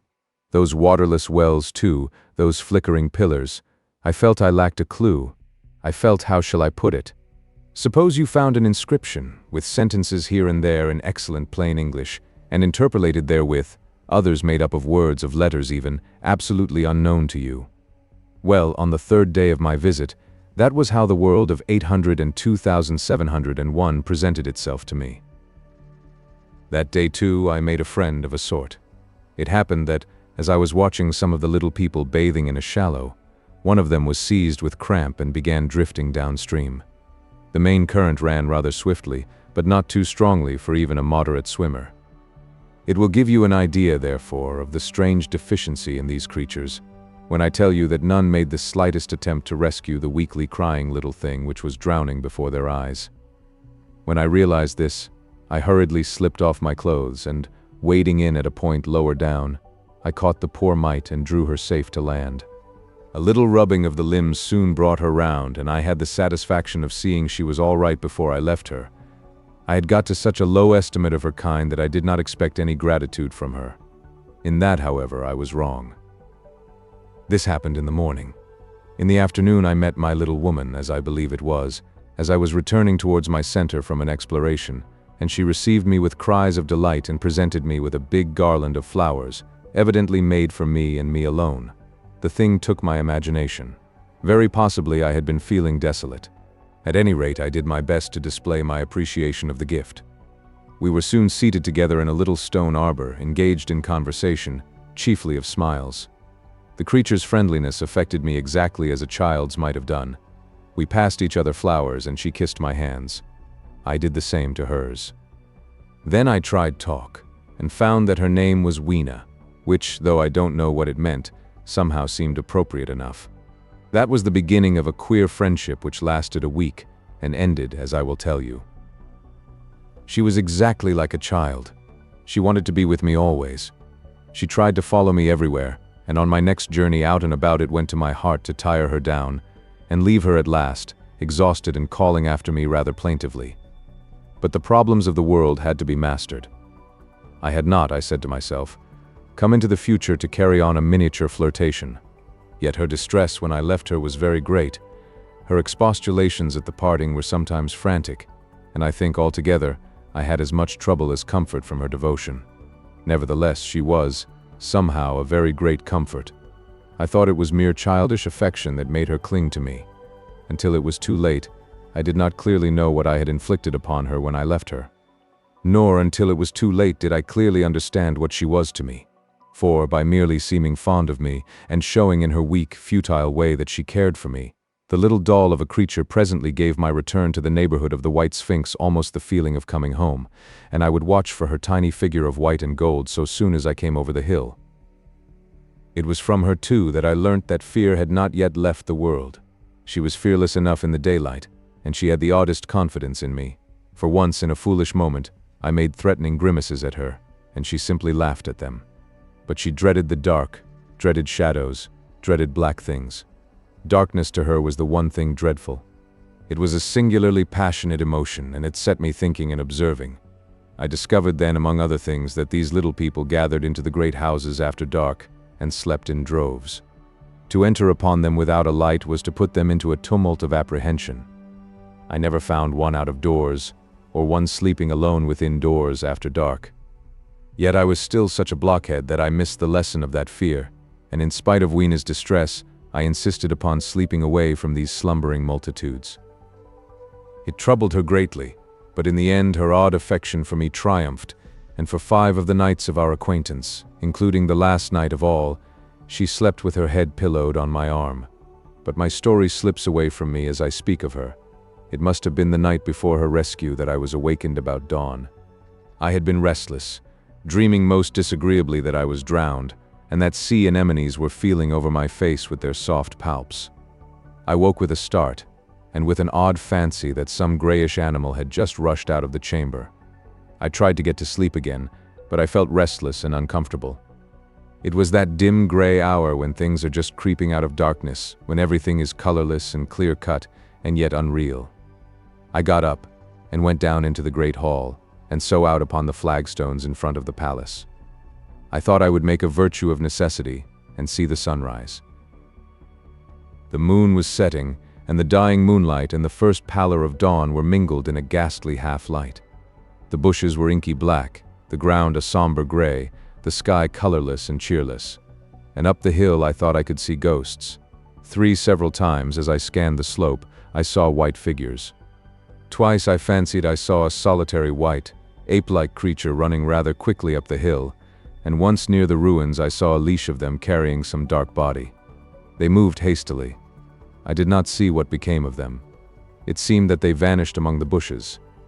The dawn was still indistinct, you must understand.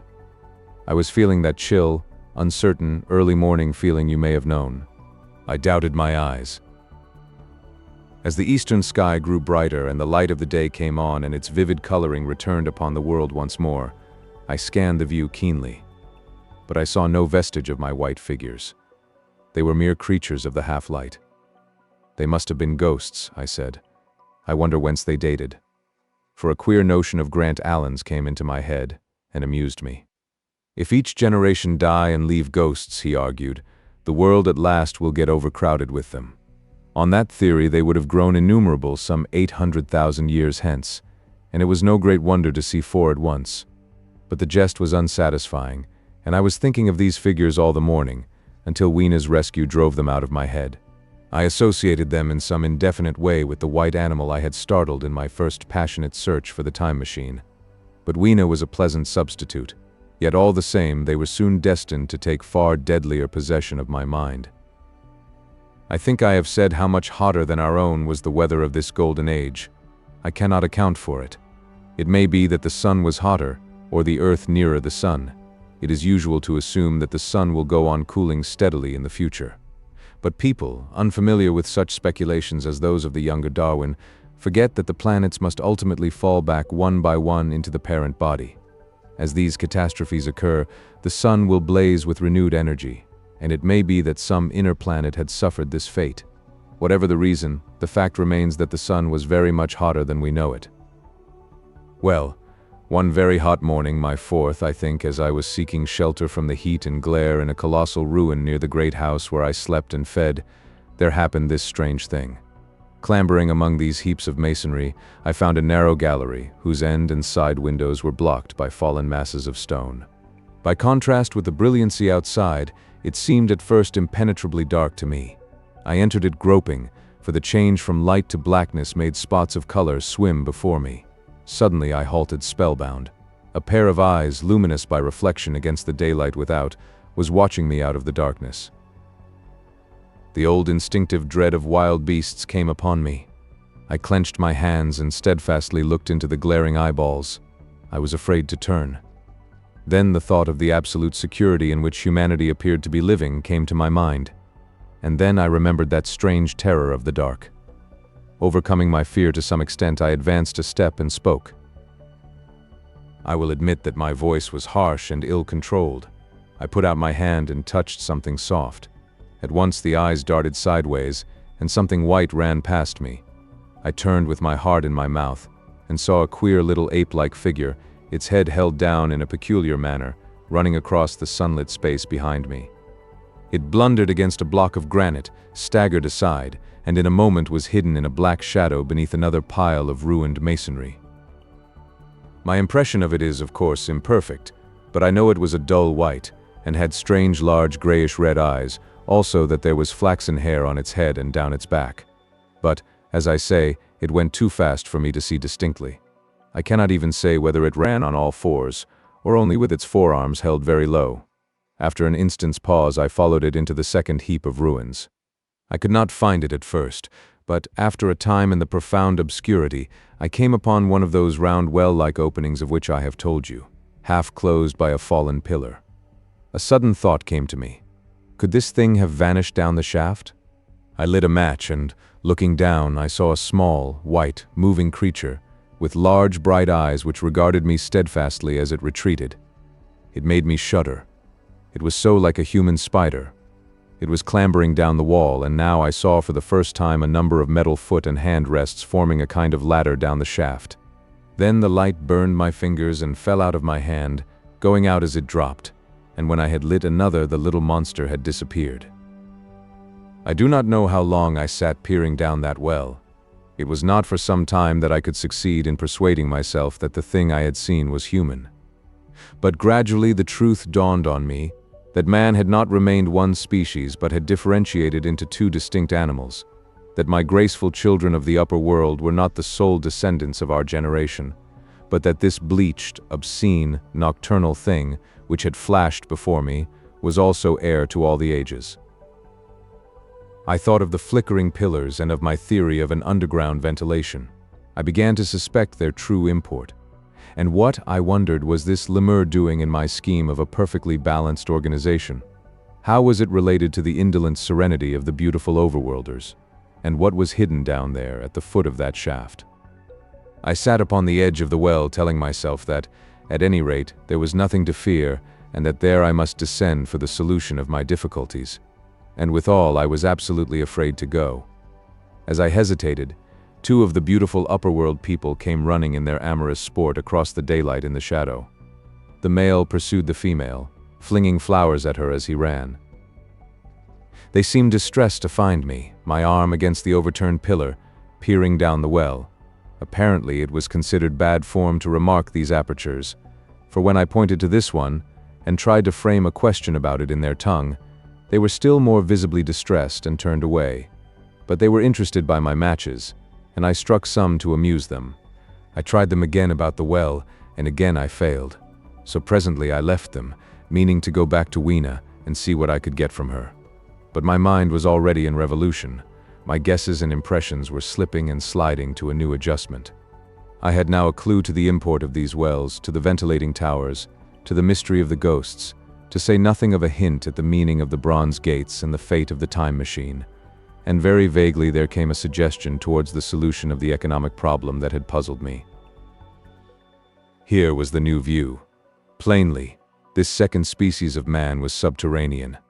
There were three circumstances in particular which made me think that its rare emergence above ground was the outcome of a long-continued underground habit. In the first place, there was the bleached look common in most animals that live largely in the dark, the white fish of the Kentucky caves, for instance. Then those large eyes with that capacity for reflecting light are common features of nocturnal things, witness the owl and the cat. And last of all, that evident confusion in the sunshine, that hasty yet fumbling awkward flight towards dark shadow, and that peculiar carriage of the head while in the light, all reinforced the theory of an extreme sensitiveness of the retina. Beneath my feet, then, the earth must be tunneled enormously, and these tunnelings were the habitat of the new race. The presence of ventilating shafts and wells along the hill slopes, everywhere in fact, except along the river valley, showed how universal were its ramifications. What so natural, then, as to assume that it was in this artificial underworld that such work as was necessary to the comfort of the daylight race was done? The notion was so plausible that I at once accepted it, and went on to assume the how of this splitting of the human species. I dare say you will anticipate the shape of my theory, though, for myself, I very soon felt that it fell far short of the truth. At first, proceeding from the problems of our own age, it seemed clear as daylight to me that the gradual widening of the present merely temporary and social difference between the capitalist and the laborer was the key to the whole position. No doubt it will seem grotesque enough to you, and wildly incredible, and yet even now there are existing circumstances to point that way. There is a tendency to utilize underground space for the less ornamental purposes of civilization. There is the Metropolitan Railway in London, for instance. There are new electric railways, there are subways, there are underground workrooms and restaurants, and they increase and multiply. Evidently, I thought, this tendency had increased till industry had gradually lost its birthright in the sky. I mean that it had gone deeper and deeper into larger and ever larger underground factories, spending a still increasing amount of its time therein, till, in the end, Even now, does not an East End worker live in such artificial conditions as practically to be cut off from the natural surface of the earth? Again, the exclusive tendency of richer people due, no doubt, to the increasing refinement of their education, and the widening gulf between them and the rude violence of the poor is already leading to the closing, in their interest, of considerable portions of the surface of the land. About London, for instance, perhaps half the prettier country is shut in against intrusion. And this same widening gulf, which is due to the length and expense of the higher educational process and the increased facilities for and temptations towards refined habits on the part of the rich, will make that exchange between class and class, that promotion by intermarriage which at present retards the splitting of our species along lines of social stratification, less and less frequent. So, in the end, above ground you must have the haves, pursuing pleasure and comfort and beauty, and below ground the have-nots, the workers getting continually adapted to the conditions of their labor. Once they were there, they would no doubt have to pay rent, and not a little of it, for the ventilation of their caverns, and if they refused, they would starve or be suffocated for arrears. Such of them as were so constituted as to be miserable and rebellious would die, and in the end, the balance being permanent, the survivors would become as well adapted to the conditions of underground life, and as happy in their way, as the overworld people were to theirs. As it seemed to me, the refined beauty and the etiolated pallor followed naturally enough. The great triumph of humanity I had dreamed of took a different shape in my mind. It had been no such triumph of moral education and general cooperation as I had imagined. Instead, I saw a real aristocracy, armed with a perfected science and working to a logical conclusion the industrial system of today. Its triumph had not been simply a triumph over nature, but a triumph over nature and the fellow man. This, I must warn you, was my theory at the time. I had no convenient cicerone in the pattern of the utopian books. My explanation may be absolutely wrong. I still think it is the most plausible one. But even on this supposition, the balanced civilization that was at last attained must have long since passed its zenith, and was now far fallen into decay. The too perfect security of the overworlders had led them to a slow movement of degeneration, to a general dwindling in size, strength, and intelligence, that I could see clearly enough already. What had happened to the undergrounders I did not yet suspect, but from what I had seen of the Morlocks, that, by the by, was the name by which these creatures were called, I could imagine that the modification of the human type was even far more profound than among the Eloi, the beautiful race that I already knew. Then came troublesome doubts. Why had the Morlocks taken my time machine? For I felt sure it was they who had taken it. Why, too, if the Eloi were masters, could they not restore the machine to me? And why were they so terribly afraid of the dark? I proceeded, as I have said, to question Weena about this underworld, but here again I was disappointed. At first she would not understand my questions, and presently she refused to answer them. She shivered as though the topic was unendurable, and when I pressed her, perhaps a little harshly, she burst into tears. They were the only tears, except my own, I ever saw in that golden age. When I saw them, I ceased abruptly to trouble about the Morlocks, and was only concerned in banishing these signs of her human inheritance from Weena's eyes. And very soon she was smiling and clapping her hands, while I solemnly burnt a match. IX. The Morlocks. It may seem odd to you, but it was 2 days before I could follow up the newfound clue in what was manifestly the proper way. I felt a peculiar shrinking from those pallid bodies. They were just the half-bleached color of the worms and things one sees preserved in spirit in a zoological museum. And they were filthily cold to the touch. Probably my shrinking was largely due to the sympathetic influence of the Eloi, whose disgust of the Morlocks I now began to appreciate. The next night I did not sleep well. Probably my health was a little disordered. I was oppressed with perplexity and doubt. Once or twice I had a feeling of intense fear for which I could perceive no definite reason. I remember creeping noiselessly into the great hall where the little people were sleeping in the moonlight. That night Weena was among them, and feeling reassured by their presence. It occurred to me even then that in the course of a few days the moon must pass through its last quarter, and the nights grow dark, when the appearances of these unpleasant creatures from below, these whitened lemurs, this new vermin that had replaced the old, might be more abundant, and on both these days I had the restless feeling of one who shirks an inevitable duty. I felt assured that the time machine was only to be recovered by boldly penetrating these mysteries of underground. Yet I could not face the mystery. If only I had had a companion, it would have been different. But I was so horribly alone, and even to clamber down into the darkness of the well appalled me. I don't know if you will understand my feeling, but I never felt quite safe at my back. It was this restlessness, this insecurity perhaps, that drove me farther and farther afield in my exploring expeditions. Going to the southwestward towards the rising country that is now called Combe Wood, I observed far off, in the direction of 19th century Banstead, a vast green structure, different in character from any I had hitherto seen. It was larger than the largest of the palaces or ruins I knew, and the facade had an oriental look, the face of it having the luster, as well as the pale green tint, a kind of bluish green, of a certain type of Chinese porcelain. This difference in aspect suggested a difference in use, and I was minded to push on and explore. But the day was growing late, and I had come upon the site of the place after a long and tiring circuit, so I resolved to hold over the adventure for the following day, and I returned to the welcome and the caresses of little Weena. But next morning I perceived clearly enough that my curiosity regarding the palace of green porcelain was a piece of self-deception, to enable me to shirk, by another day, an experience I dreaded. I resolved I would make the descent without further waste of time, and started out in the early morning towards a well near the ruins of granite and aluminium. Little Weena ran with me.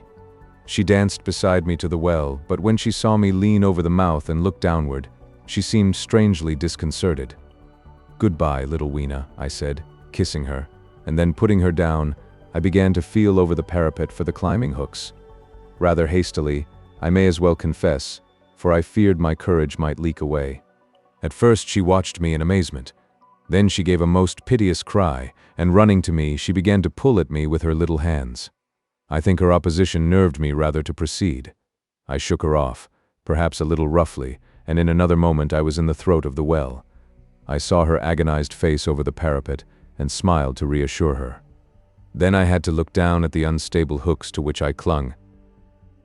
I had to clamber down a shaft of perhaps 200 yards. The descent was effected by means of metallic bars projecting from the sides of the well, and these being adapted to the needs of a creature much smaller and lighter than myself, I was speedily cramped and fatigued by the descent, and not simply fatigued. One of the bars bent suddenly under my weight, and almost swung me off into the blackness beneath. For a moment I hung by one hand, and after that experience I did not dare to rest again. Though my arms and back were presently acutely painful, I went on clambering down the sheer descent with as quick a motion as possible. Glancing upward, I saw the aperture a small blue disc in which a star was visible, while little Weena's head showed as a round black projection. The thudding sound of a machine below grew louder and more oppressive. Everything save that little disc above was profoundly dark, and when I looked up again, Weena had disappeared. I was in an agony of discomfort.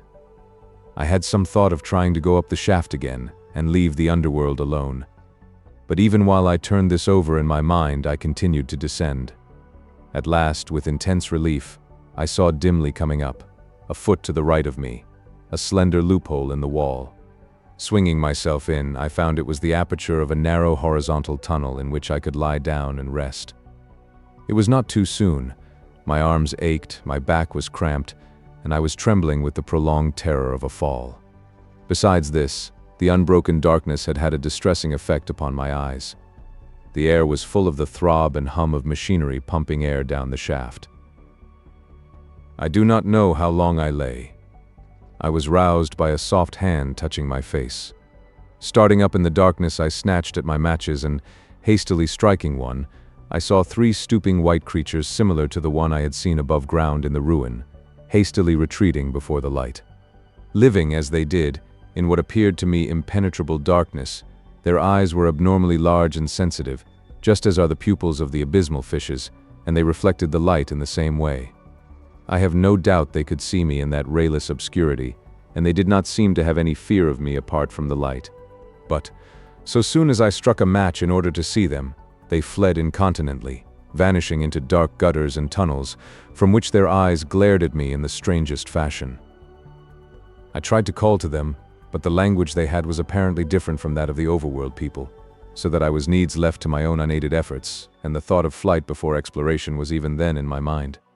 But I said to myself, "You are in for it now," and feeling my way along the tunnel, I found the noise of machinery grow louder. Presently the walls fell away from me, and I came to a large open space, and striking another match, saw that I had entered a vast arched cavern, which stretched into utter darkness beyond the range of my light. The view I had of it was as much as one could see in the burning of a match. Necessarily, my memory is vague. Great shapes like big machines rose out of the dimness and cast grotesque black shadows in which dim spectral Morlocks sheltered from the glare. The place, by the by, was very stuffy and oppressive, and the faint halitus of freshly shed blood was in the air. Some way down the central vista was a little table of white metal, laid with what seemed a meal. The Morlocks, at any rate, were carnivorous. Even at the time, I remember wondering what large animal could have survived to furnish the red joint I saw. It was all very indistinct, the heavy smell, the big unmeaning shapes, the obscene figures lurking in the shadows and only waiting for the darkness to come at me again. Then the match burnt down and stung my fingers and fell, a wriggling red spot in the blackness. I have thought since how particularly ill-equipped I was for such an experience. When I had started with the time machine, I had started with the absurd assumption that the men of the future would certainly be infinitely ahead of ourselves in all their appliances. I had come without arms, without medicine, without anything to smoke. At times I missed tobacco frightfully, even without enough matches. If only I had thought of a Kodak. I could have flashed that glimpse of the underworld in a second and examined it at leisure. But, as it was, I stood there with only the weapons and the powers that nature had endowed me with, hands, feet, and teeth, these and 4 safety matches that still remained to me.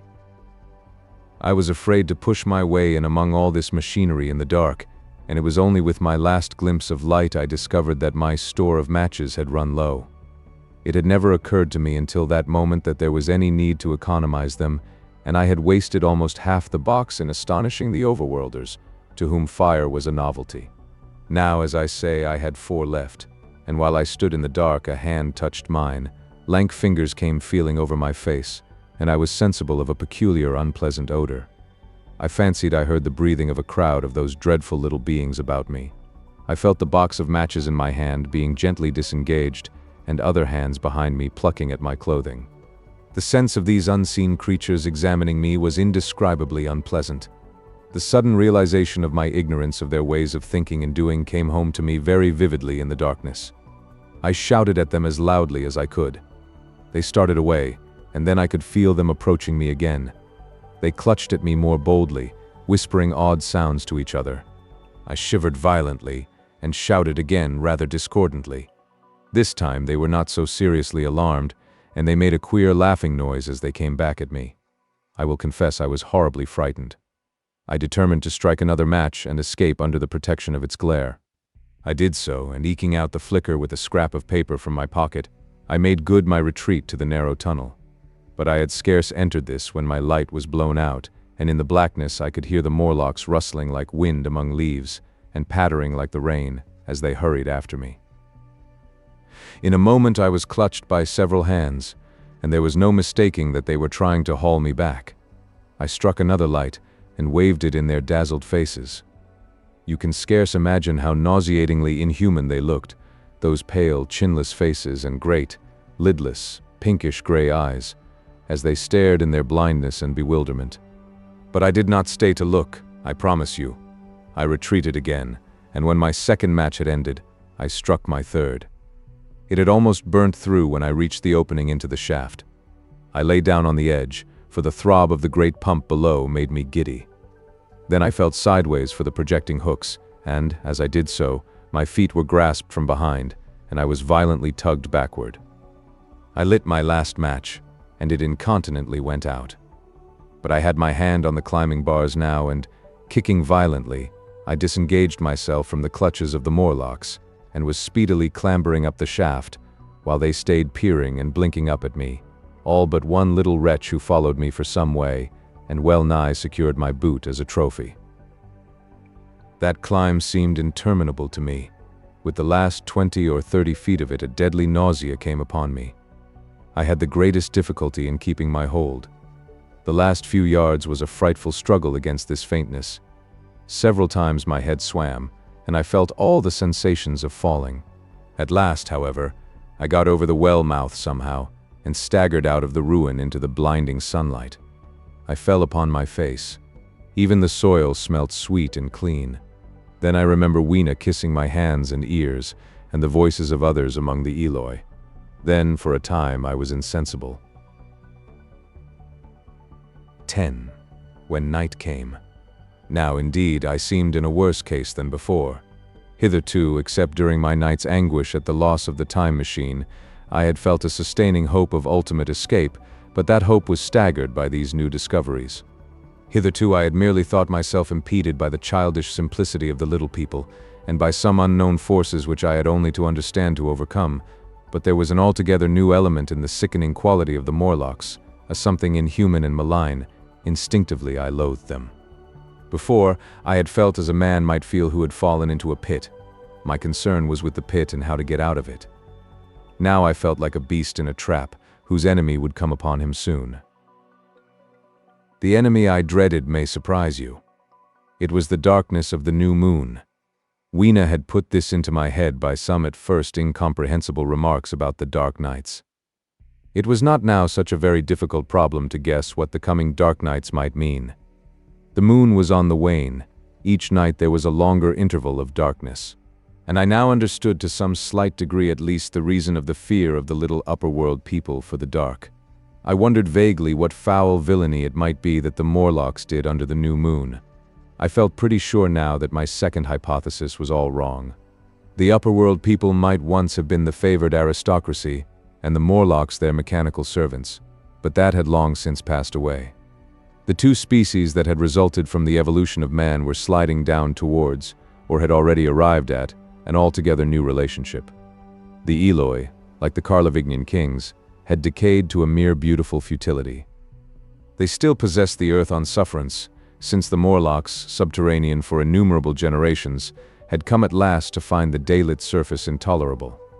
And the Morlocks made their garments, I inferred, and maintained them in their habitual needs, perhaps through the survival of an old habit of service. They did it as a standing horse paws with his foot, or as a man enjoys killing animals in sport, because ancient and departed necessities had impressed it on the organism. But, clearly, the old order was already in part reversed. The nemesis of the delicate ones was creeping on apace. Ages ago, thousands of generations ago, man had thrust his brother man out of the ease and the sunshine. And now that brother was coming back, changed. Already the Eloi had begun to learn one old lesson anew. They were becoming reacquainted with fear, and suddenly there came into my head the memory of the meat I had seen in the underworld. It seemed odd how it floated into my mind, not stirred up as it were by the current of my meditations, but coming in almost like a question from outside. I tried to recall the form of it. I had a vague sense of something familiar, but I could not tell what it was at the time. Still, however helpless the little people in the presence of their mysterious fear, I was differently constituted.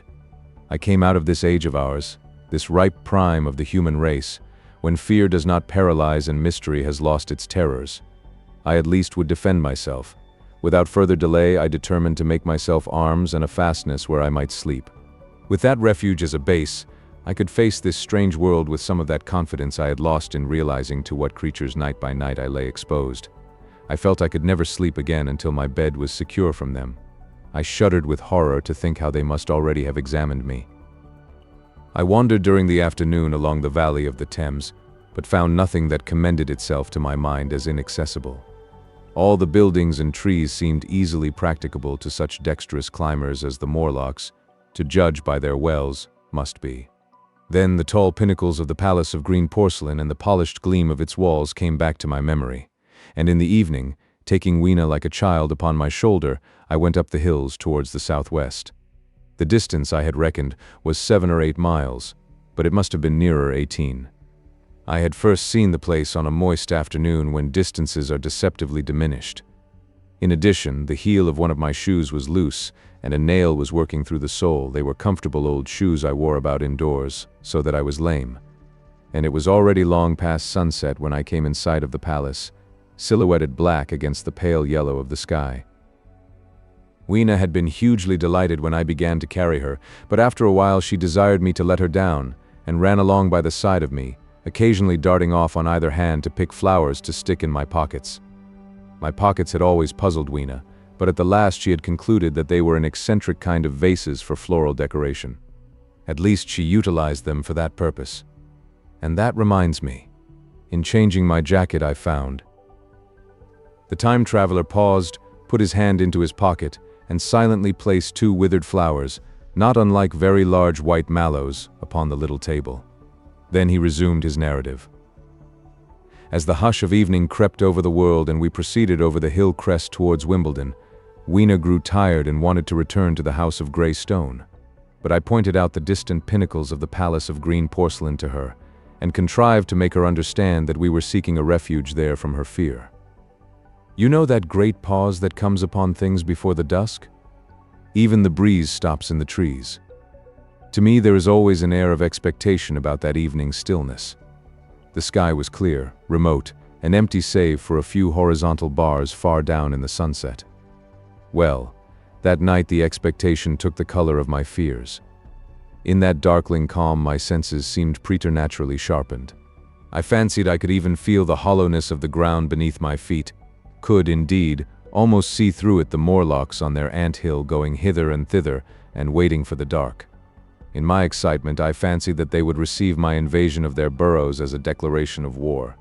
And why had they taken my time machine? So we went on in the quiet, and the twilight deepened into night. The clear blue of the distance faded, and one star after another came out. The ground grew dim and the trees black. Weena's fears and her fatigue grew upon her. I took her in my arms and talked to her and caressed her. Then, as the darkness grew deeper, she put her arms round my neck and, closing her eyes, tightly pressed her face against my shoulder. So we went down a long slope into a valley, and there in the dimness I almost walked into a little river. This I waded and went up the opposite side of the valley, past a number of sleeping houses, and by a statue, a faun or some such figure, minus the head. Here too were acacias. So far I had seen nothing of the Morlocks, but it was yet early in the night, and the darker hours before the old moon rose were still to come. From the brow of the next hill I saw a thick wood spreading wide and black before me. I hesitated at this. I could see no end to it, either to the right or the left. Feeling tired, my feet in particular were very sore. I carefully lowered Weena from my shoulder as I halted, and sat down upon the turf. I could no longer see the palace of green porcelain, and I was in doubt of my direction. I looked into the thickness of the wood and thought of what it might hide. Under that dense tangle of branches one would be out of sight of the stars. Even were there no other lurking danger, a danger I did not care to let my imagination loose upon there, would still be all the roots to stumble over, and the tree boles to strike against. I was very tired too after the excitements of the day, so I decided that I would not face it, but would pass the night upon the open hill. Weena, I was glad to find, was fast asleep. I carefully wrapped her in my jacket and sat down beside her to wait for the moonrise. The hillside was quiet and deserted, but from the black of the wood there came now and then a stir of living things. Above me shone the stars, for the night was very clear. I felt a certain sense of friendly comfort in their twinkling. All the old constellations had gone from the sky, however. That slow movement which is imperceptible in 100 human lifetimes had long since rearranged them in unfamiliar groupings.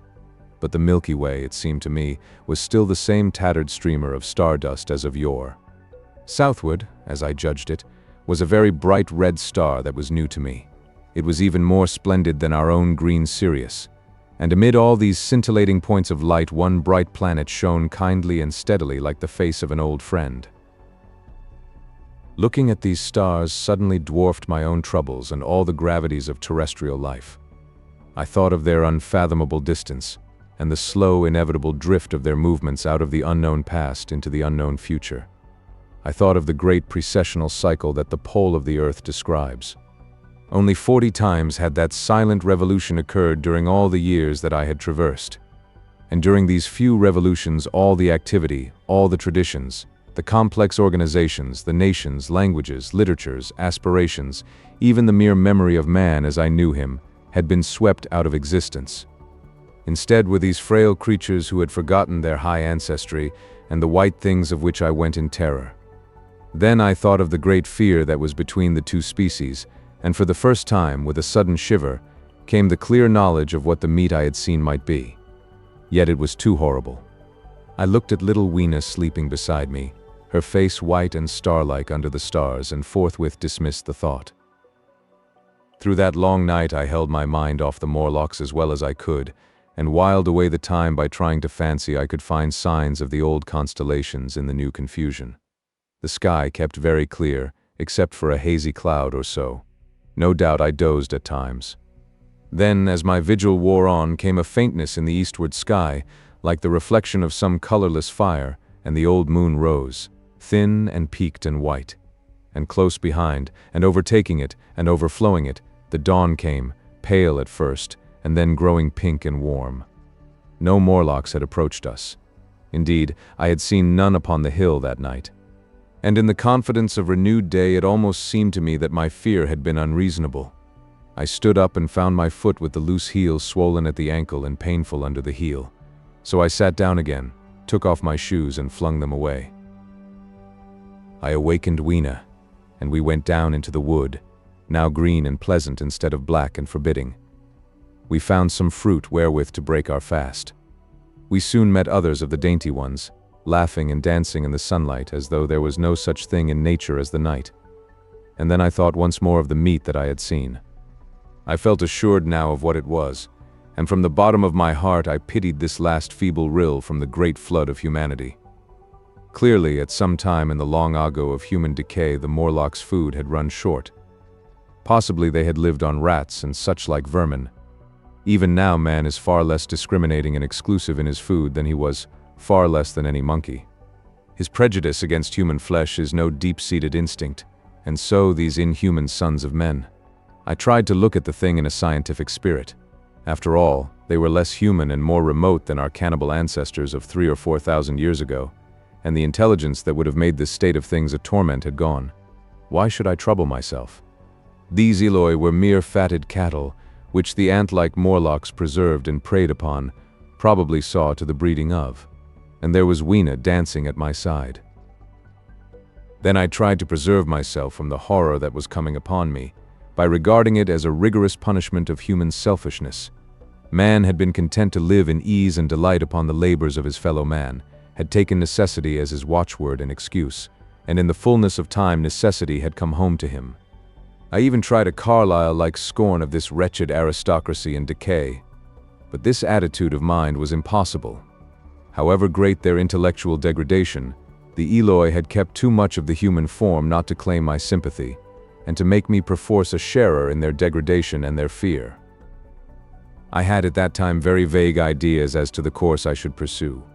My first was to secure some safe place of refuge, and to make myself such arms of metal or stone as I could contrive. That necessity was immediate. In the next place, I hoped to procure some means of fire, so that I should have the weapon of a torch at hand, for nothing, I knew, would be more efficient against these Morlocks. Then I wanted to arrange some contrivance to break open the doors of bronze under the white Sphinx. I had in mind a battering ram. I had a persuasion that if I could enter those doors and carry a blaze of light before me, I should discover the time machine and escape. I could not imagine the Morlocks were strong enough to move it far away.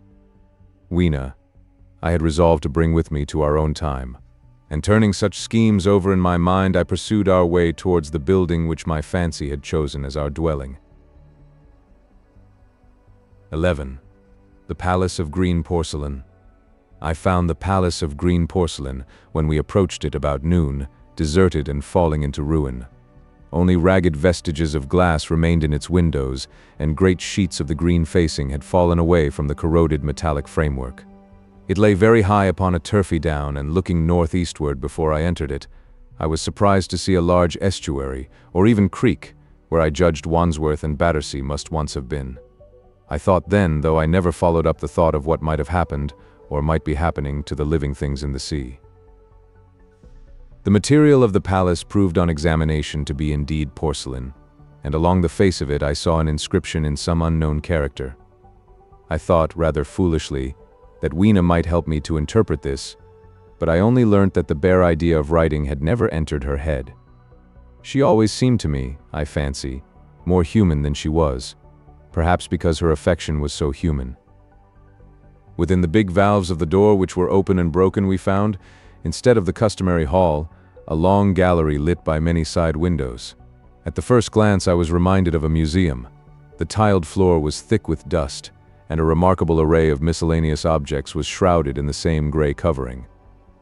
Then I perceived, standing strange and gaunt in the center of the hall, what was clearly the lower part of a huge skeleton.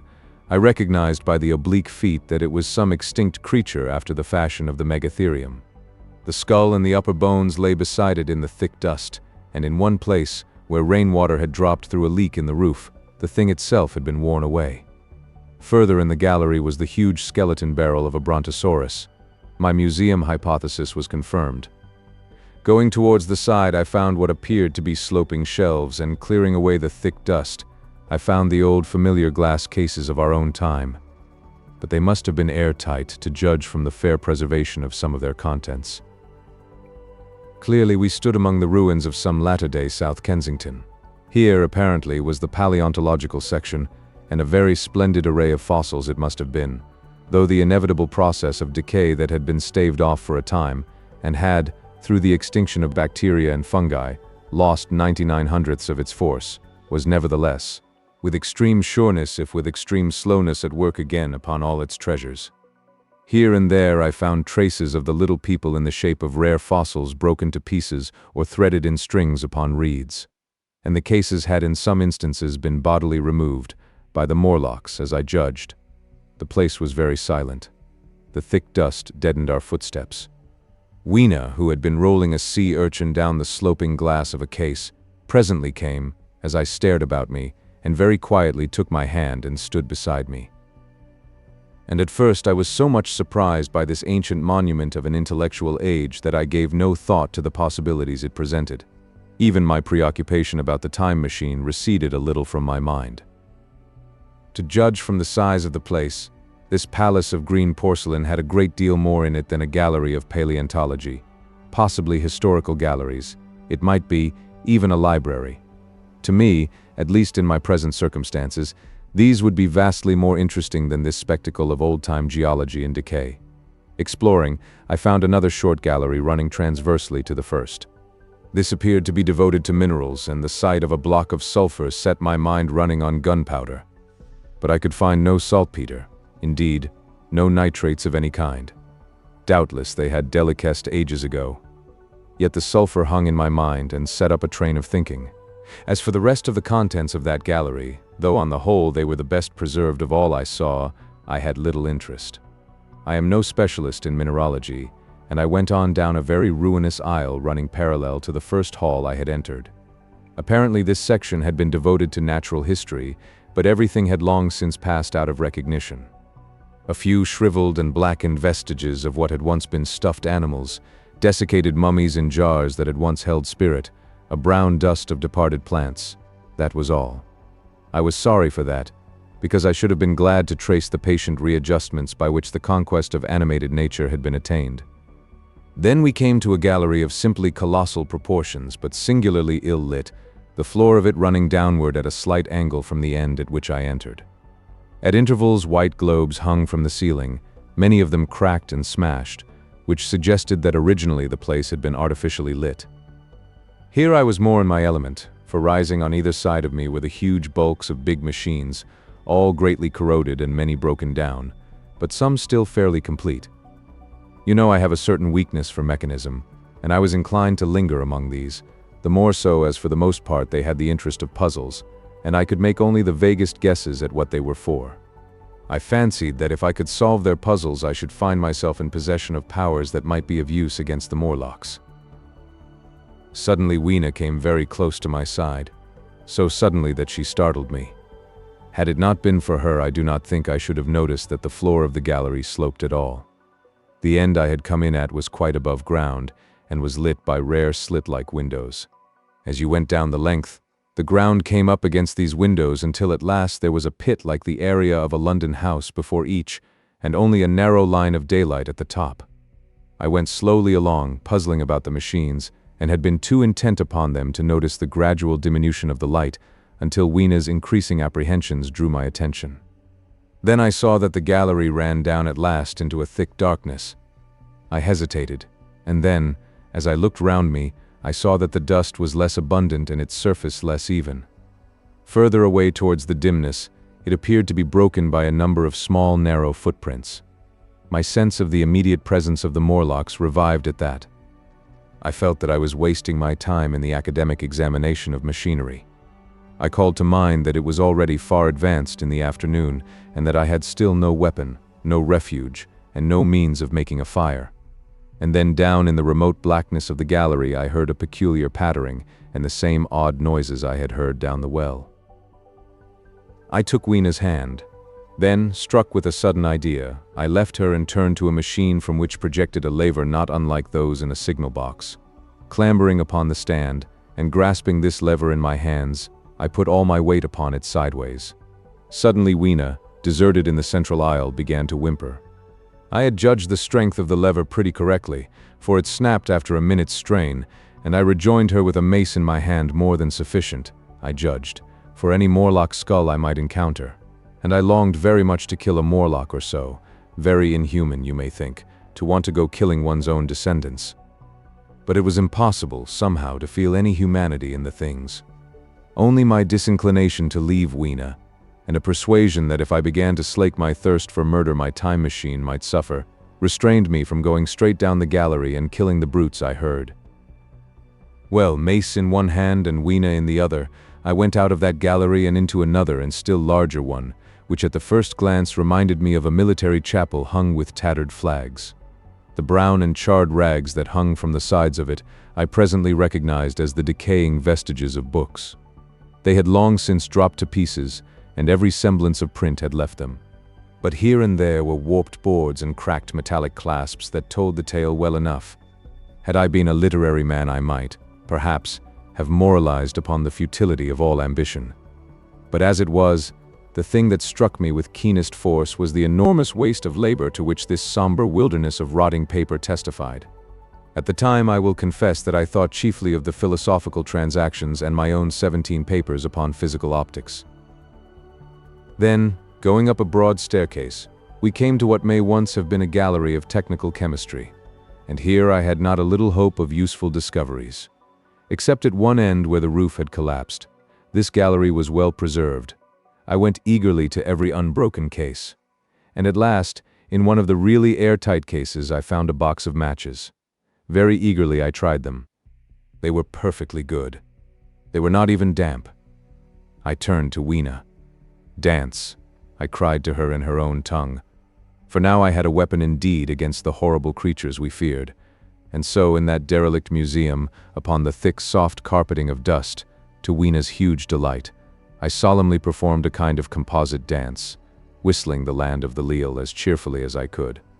In part it was a modest can-can, in part a step dance, in part a skirt dance, so far as my tailcoat permitted, and in part original, for I am naturally inventive, as you know.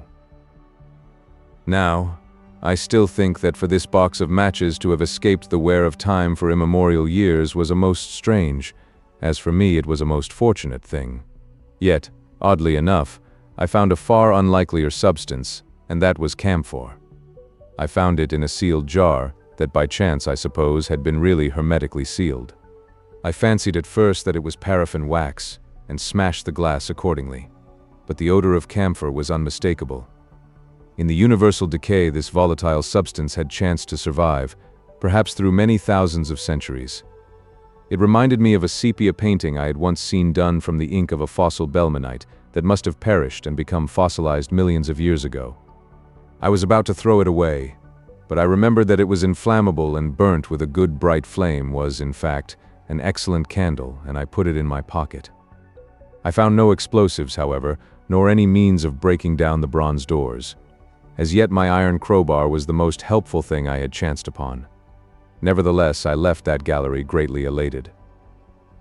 I cannot tell you all the story of that long afternoon.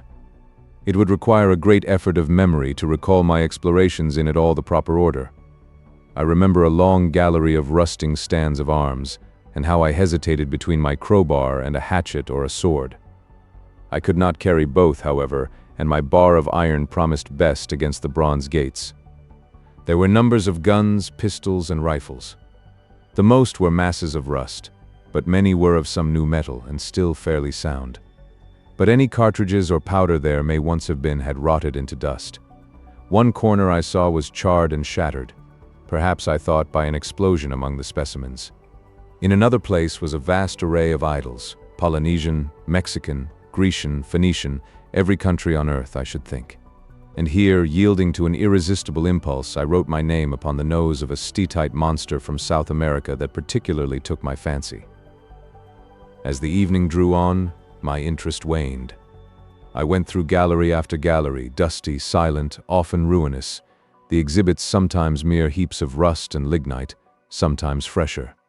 In one place I suddenly found myself near the model of a tin mine, and then by the merest accident I discovered, in an airtight case, 2 dynamite cartridges. I shouted "Eureka!" and smashed the case with joy. Then came a doubt. I hesitated.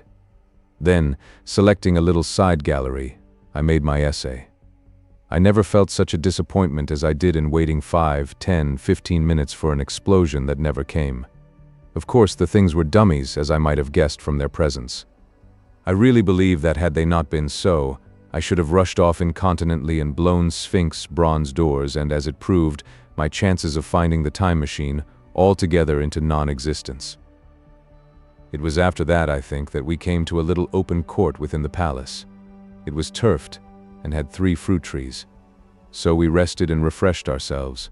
Towards sunset I began to consider our position. Night was creeping upon us, and my inaccessible hiding place had still to be found. But that troubled me very little now. I had in my possession a thing that was, perhaps, the best of all defenses against the Morlocks. I had matches. I had the camphor in my pocket, too, if a blaze were needed. It seemed to me that the best thing we could do would be to pass the night in the open, protected by a fire. In the morning there was the getting of the time machine. Towards that, as yet, I had only my iron mace. But now, with my growing knowledge, I felt very differently towards those bronze doors. Up to this, I had refrained from forcing them, largely because of the mystery on the other side. They had never impressed me as being very strong, and I hoped to find my bar of iron not altogether inadequate for the work. XII.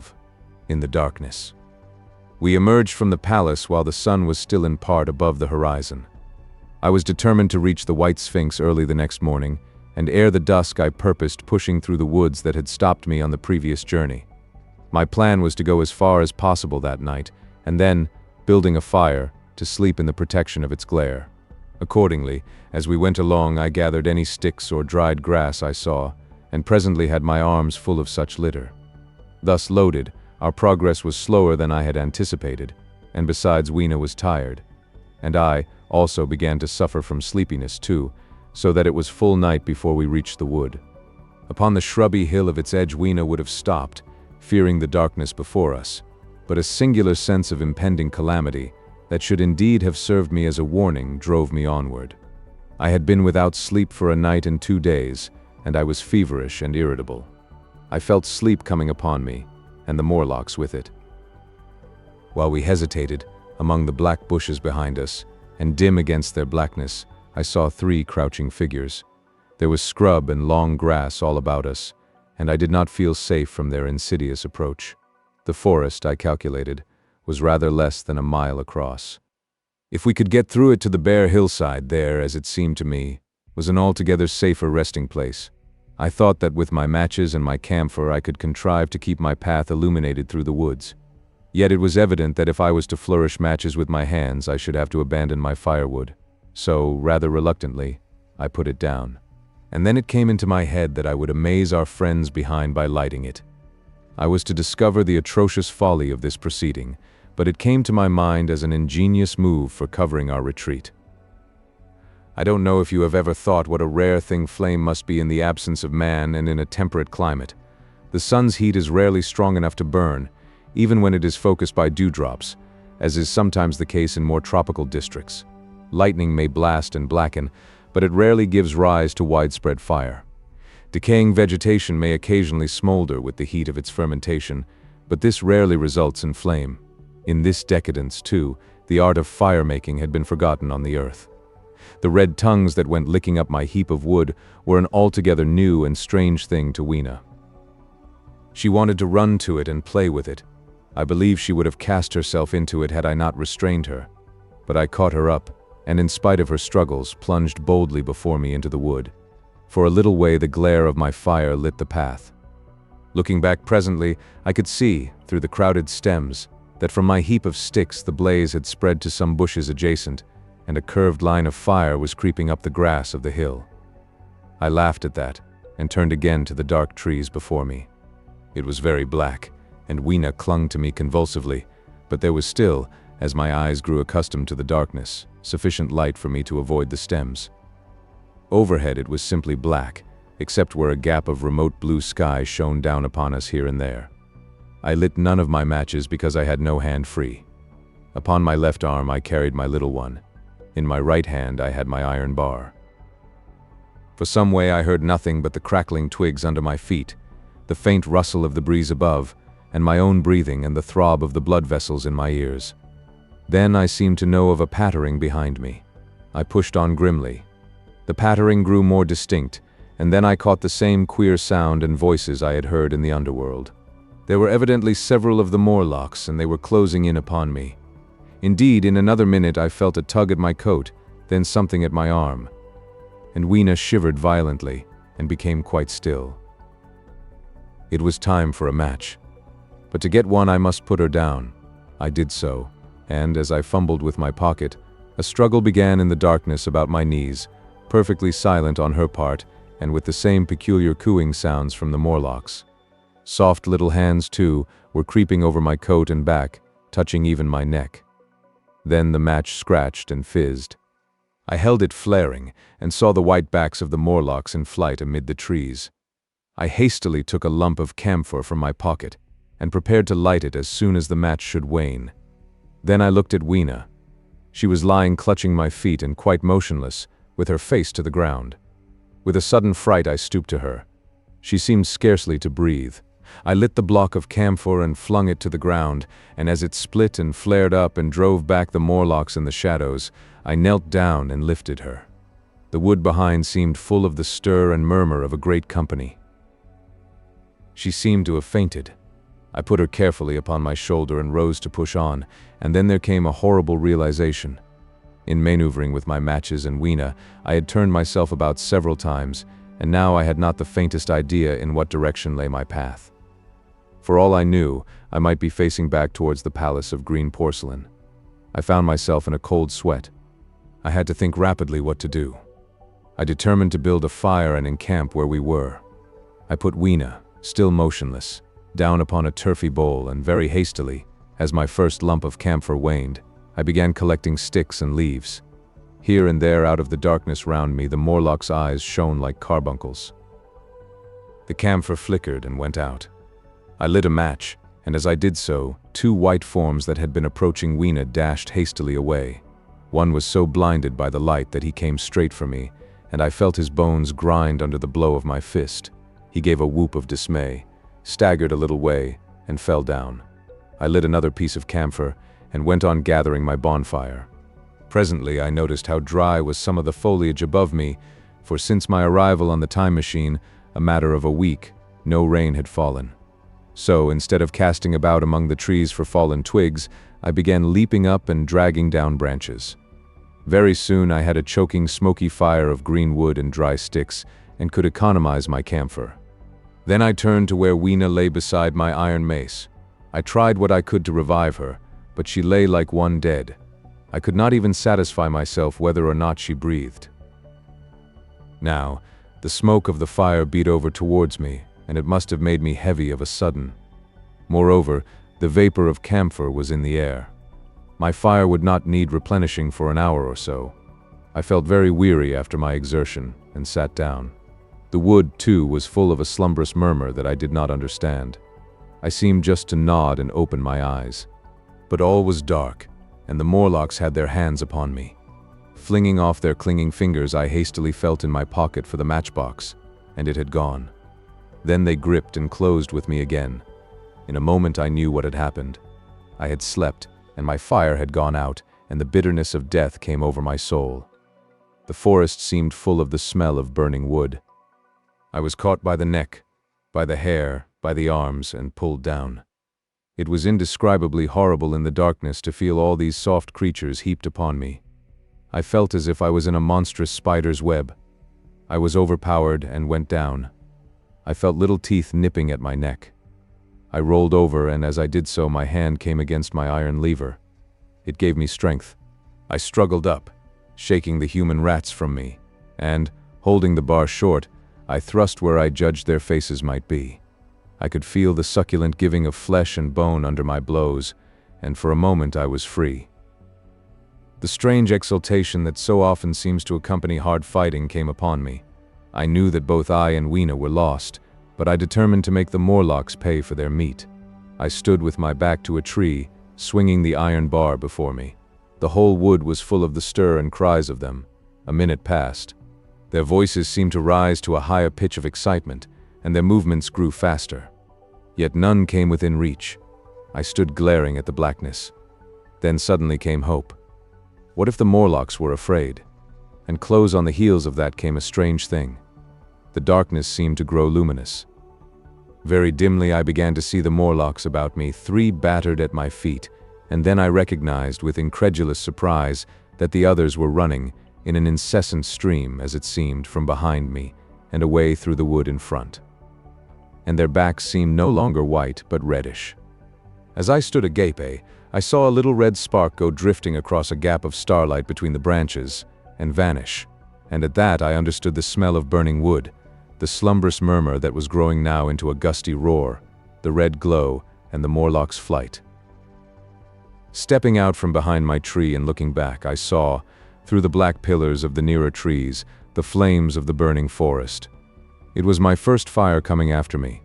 With that I looked for Weena, but she was gone. The hissing and crackling behind me, the explosive thud as each fresh tree burst into flame, left little time for reflection. My iron bar still gripped, I followed in the Morlock's path. It was a close race. Once the flames crept forward so swiftly on my right as I ran that I was outflanked and had to strike off to the left. But at last I emerged upon a small open space, and as I did so, a Morlock came blundering towards me, and passed me, and went on straight into the fire. And now I was to see the most weird and horrible thing, I think, of all that I beheld in that future age. This whole space was as bright as day with the reflection of the fire. In the center was a hillock or tumulus, surmounted by a scorched hawthorn. Beyond this was another arm of the burning forest, with yellow tongues already writhing from it, completely encircling the space with a fence of fire. Upon the hillside were some 30 or 40 Morlocks, dazzled by the light and heat, and blundering hither and thither against each other in their bewilderment. At first I did not realize their blindness, and struck furiously at them with my bar, in a frenzy of fear as they approached me, killing one and crippling several more. But when I had watched the gestures of one of them groping under the hawthorn against the red sky, and heard their moans, I was assured of their absolute helplessness and misery in the glare, and I struck no more of them. Yet every now and then one would come straight towards me, setting loose a quivering horror that made me quick to elude him. At one time the flames died down somewhat, and I feared the foul creatures would presently be able to see me. I was thinking of beginning the fight by killing some of them before this should happen, but the fire burst out again brightly, and I stayed my hand. I walked about the hill among them and avoided them, looking for some trace of Weena, but Weena was gone. At last I sat down on the summit of the hillock, and watched this strange, incredible company of blind things groping to and fro, and making uncanny noises to each other, as the glare of the fire beat on them. The coiling uprush of smoke streamed across the sky, and through the rare tatters of that red canopy, remote as though they belonged to another universe, shone the little stars. 2 or 3 Morlocks came blundering into me, and I drove them off with blows of my fists, trembling as I did so. For the most part of that night I was persuaded it was a nightmare. I bit myself and screamed in a passionate desire to awake. I beat the ground with my hands and got up and sat down again, and wandered here and there, and again sat down. Then I would fall to rubbing my eyes and calling upon God to let me awake. Thrice I saw Morlocks put their heads down in a kind of agony and rush into the flames, but at last, above the subsiding red of the fire, above the streaming masses of black smoke and the whitening and blackening tree stumps, and the diminishing numbers of these dim creatures, came the white light of the day. I searched again for traces of Weena, but there were none. It was plain that they had left her poor little body in the forest. I cannot describe how it relieved me to think that it had escaped the awful fate to which it seemed destined. As I thought of that, I was almost moved to begin a massacre of the helpless abominations about me, but I contained myself. The hillock, as I have said, was a kind of island in the forest. From its summit I could now make out through a haze of smoke the palace of green porcelain, and from that I could get my bearings for the white Sphinx. And so, leaving the remnant of these damned souls still going hither and thither and moaning, as the day grew clearer, I tied some grass about my feet and limped on across smoking ashes and among black stems that still pulsated internally with fire towards the hiding place of the time machine. I walked slowly, for I was almost exhausted, as well as lame, and I felt the intensest wretchedness for the horrible death of little Weena. It seemed an overwhelming calamity. Now, in this old familiar room, it is more like the sorrow of a dream than an actual loss. But that morning it left me absolutely lonely again, terribly alone.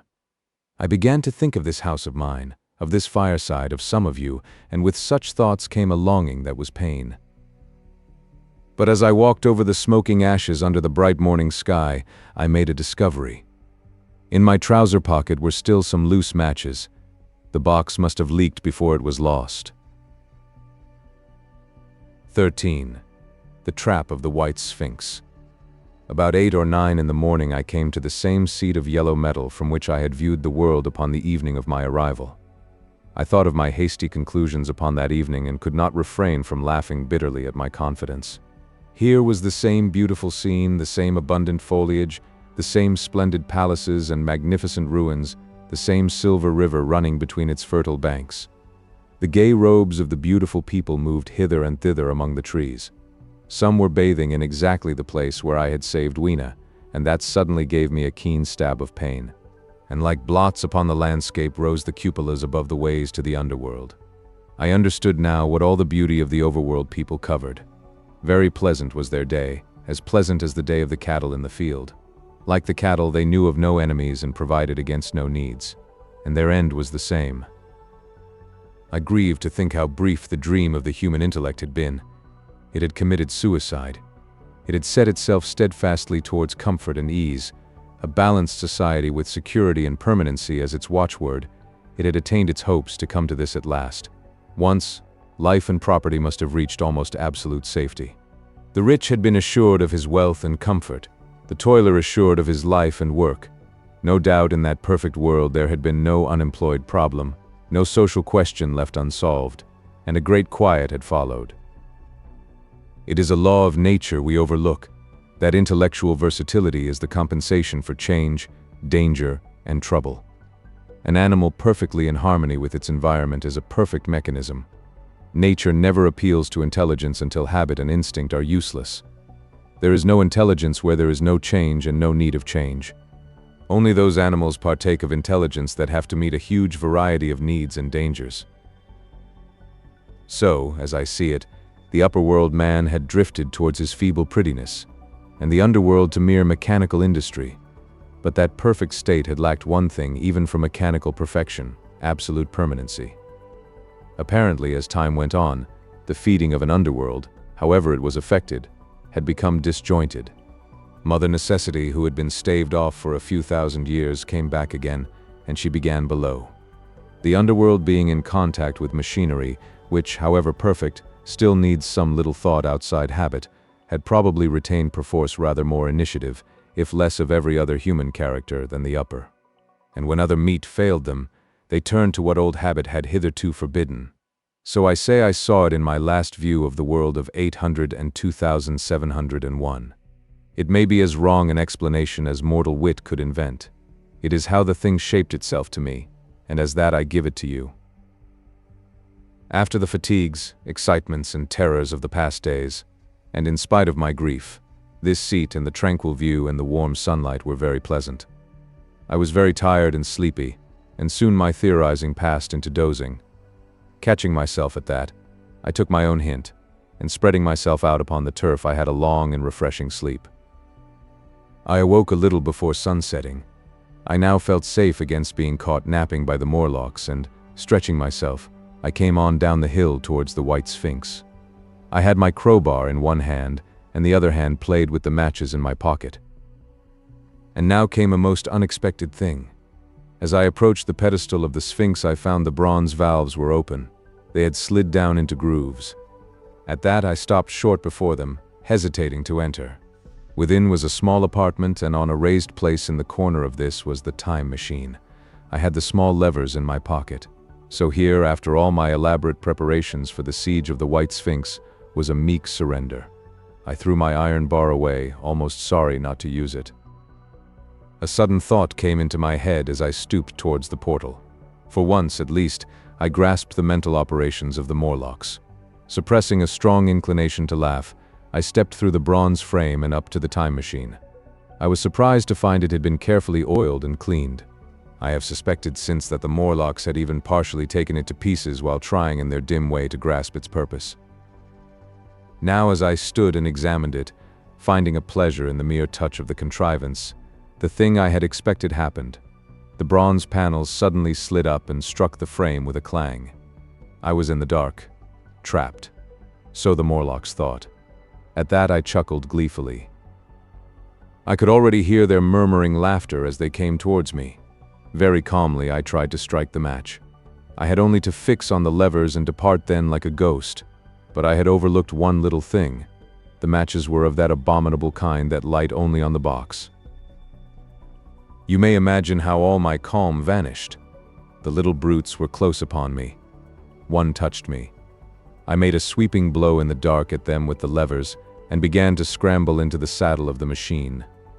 Then came one hand upon me and then another. Then I had simply to fight against their persistent fingers for my levers, and at the same time feel for the studs over which these fitted. One, indeed, they almost got away from me. As it slipped from my hand, I had to butt in the dark with my head. I could hear the Morlock's skull ring to recover it. It was a nearer thing than the fight in the forest, I think, this last scramble. But at last the lever was fixed and pulled over. The clinging hands slipped from me. The darkness presently fell from my eyes. I found myself in the same gray light and tumult I have already described. 14. The Further Vision. I have already told you of the sickness and confusion that comes with time traveling, and this time I was not seated properly in the saddle, but sideways and in an unstable fashion. For an indefinite time I clung to the machine as it swayed and vibrated, quite unheeding how I went, and when I brought myself to look at the dials again, I was amazed to find where I had arrived. One dial records days, and another thousands of days, another millions of days, and another thousands of millions. Now, instead of reversing the levers, I had pulled them over so as to go forward with them, and when I came to look at these indicators, I found that the thousands hand was sweeping round as fast as the seconds hand of a watch into futurity. As I drove on, a peculiar change crept over the appearance of things. The palpitating grayness grew darker. Then, though I was still traveling with prodigious velocity, the blinking succession of day and night, which was usually indicative of a slower pace, returned and grew more and more marked. This puzzled me very much at first. The alternations of night and day grew slower and slower, and so did the passage of the sun across the sky, until they seemed to stretch through centuries. At last a steady twilight brooded over the earth, a twilight only broken now and then when a comet glared across the darkling sky. The band of light that had indicated the sun had long since disappeared, for the sun had ceased to set. It simply rose and fell in the west, and grew ever broader and more red. All trace of the moon had vanished. The circling of the stars, growing slower and slower, had given place to creeping points of light. At last, some time before I stopped, the sun, red and very large, halted motionless upon the horizon, a vast dome glowing with a dull heat, and now and then suffering a momentary extinction. At one time it had for a little while glowed more brilliantly again, but it speedily reverted to its sullen red heat. I perceived by this slowing down of its rising and setting that the work of the tidal drag was done. The earth had come to rest with one face to the sun, even as in our own time the moon faces the earth. Very cautiously, for I remembered my former headlong fall, I began to reverse my motion. Slower and slower went the circling hands until the thousands one seemed motionless, and the daily one was no longer a mere mist upon its scale. Still slower, until the dim outlines of a desolate beach grew visible. I stopped very gently and sat upon the time machine, looking round. The sky was no longer blue. Northeastward it was inky black, and out of the blackness shone brightly and steadily the pale white stars. Overhead it was a deep Indian red and starless, and southeastward it grew brighter to a glowing scarlet where, cut by the horizon, lay the huge hull of the sun, red and motionless. The rocks about me were of a harsh reddish color, and all the trace of life that I could see at first was the intensely green vegetation that covered every projecting point on their southeastern face. It was the same rich green that one sees on forest moss or on the lichen in caves, plants which like these grow in a perpetual twilight. The machine was standing on a sloping beach. The sea stretched away to the southwest, to rise into a sharp, bright horizon against the wan sky. There were no breakers and no waves, for not a breath of wind was stirring. Only a slight oily swell rose and fell like a gentle breathing, and showed that the eternal sea was still moving and living, and along the margin where the water sometimes broke was a thick incrustation of salt, pink, under the lurid sky. There was a sense of oppression in my head, and I noticed that I was breathing very fast. The sensation reminded me of my only experience of mountaineering, and from that I judged the air to be more rarefied than it is now. Far away up the desolate slope I heard a harsh scream, and saw a thing like a huge white butterfly go slanting and fluttering up into the sky and, circling, disappear over some low hillocks beyond. The sound of its voice was so dismal that I shivered and seated myself more firmly upon the machine. Looking round me again, I saw that, quite near, what I had taken to be a reddish mass of rock was moving slowly towards me. Then I saw the thing was really a monstrous crab-like creature. Can you imagine a crab as large as yonder table, with its many legs moving slowly and uncertainly, its big claws swaying, its long antennae, like carters' whips, waving and feeling, and its stalked eyes gleaming at you on either side of its metallic front? Its back was corrugated and ornamented with ungainly bosses, and a greenish incrustation blotched it here and there. I could see the many palps of its complicated mouth flickering and feeling as it moved. As I stared at this sinister apparition crawling towards me, I felt a tickling on my cheek as though a fly had lighted there. I tried to brush it away with my hand, but in a moment it returned, and almost immediately came another by my ear. I struck at this, and caught something thread-like. It was drawn swiftly out of my hand. With a frightful qualm I turned, and I saw that I had grasped the antenna of another monster crab that stood just behind me. Its evil eyes were wriggling on their stalks, its mouth was all alive with appetite, and its vast, ungainly claws, smeared with an algal slime, were descending upon me. In a moment my hand was on the lever, and I had placed a month between myself and these monsters. But I was still on the same beach, and I saw them distinctly now as soon as I stopped. Dozens of them seemed to be crawling here and there, in the somber light, among the foliated sheets of intense green. I cannot convey the sense of abominable desolation that hung over the world. The red eastern sky, the northward blackness, the salt dead sea, the stony beach crawling with these foul, slow-stirring monsters, the uniform poisonous-looking green of the lichenous plants, the thin air that hurts one's lungs, all contributed to an appalling effect. I moved on 100 years, and there was the same red sun, a little larger, a little duller, the same dying sea, the same chill air, and the same crowd of earthy crustacea creeping in and out among the green weed and the red rocks. And in the westward sky, I saw a curved pale line like a vast new moon. So I traveled, stopping ever and again, in great strides of 1,000 years or more, drawn on by the mystery of the earth's fate, watching with a strange fascination the sun grow larger and duller in the westward sky, and the life of the old Earth ebb away. At last, more than 30 million years hence, the huge red-hot dome of the sun had come to obscure nearly a tenth part of the darkling heavens. Then I stopped once more, for the crawling multitude of crabs had disappeared, and the red beach, save for its livid green liverworts and lichens, seemed lifeless. And now it was flecked with white. A bitter cold assailed me.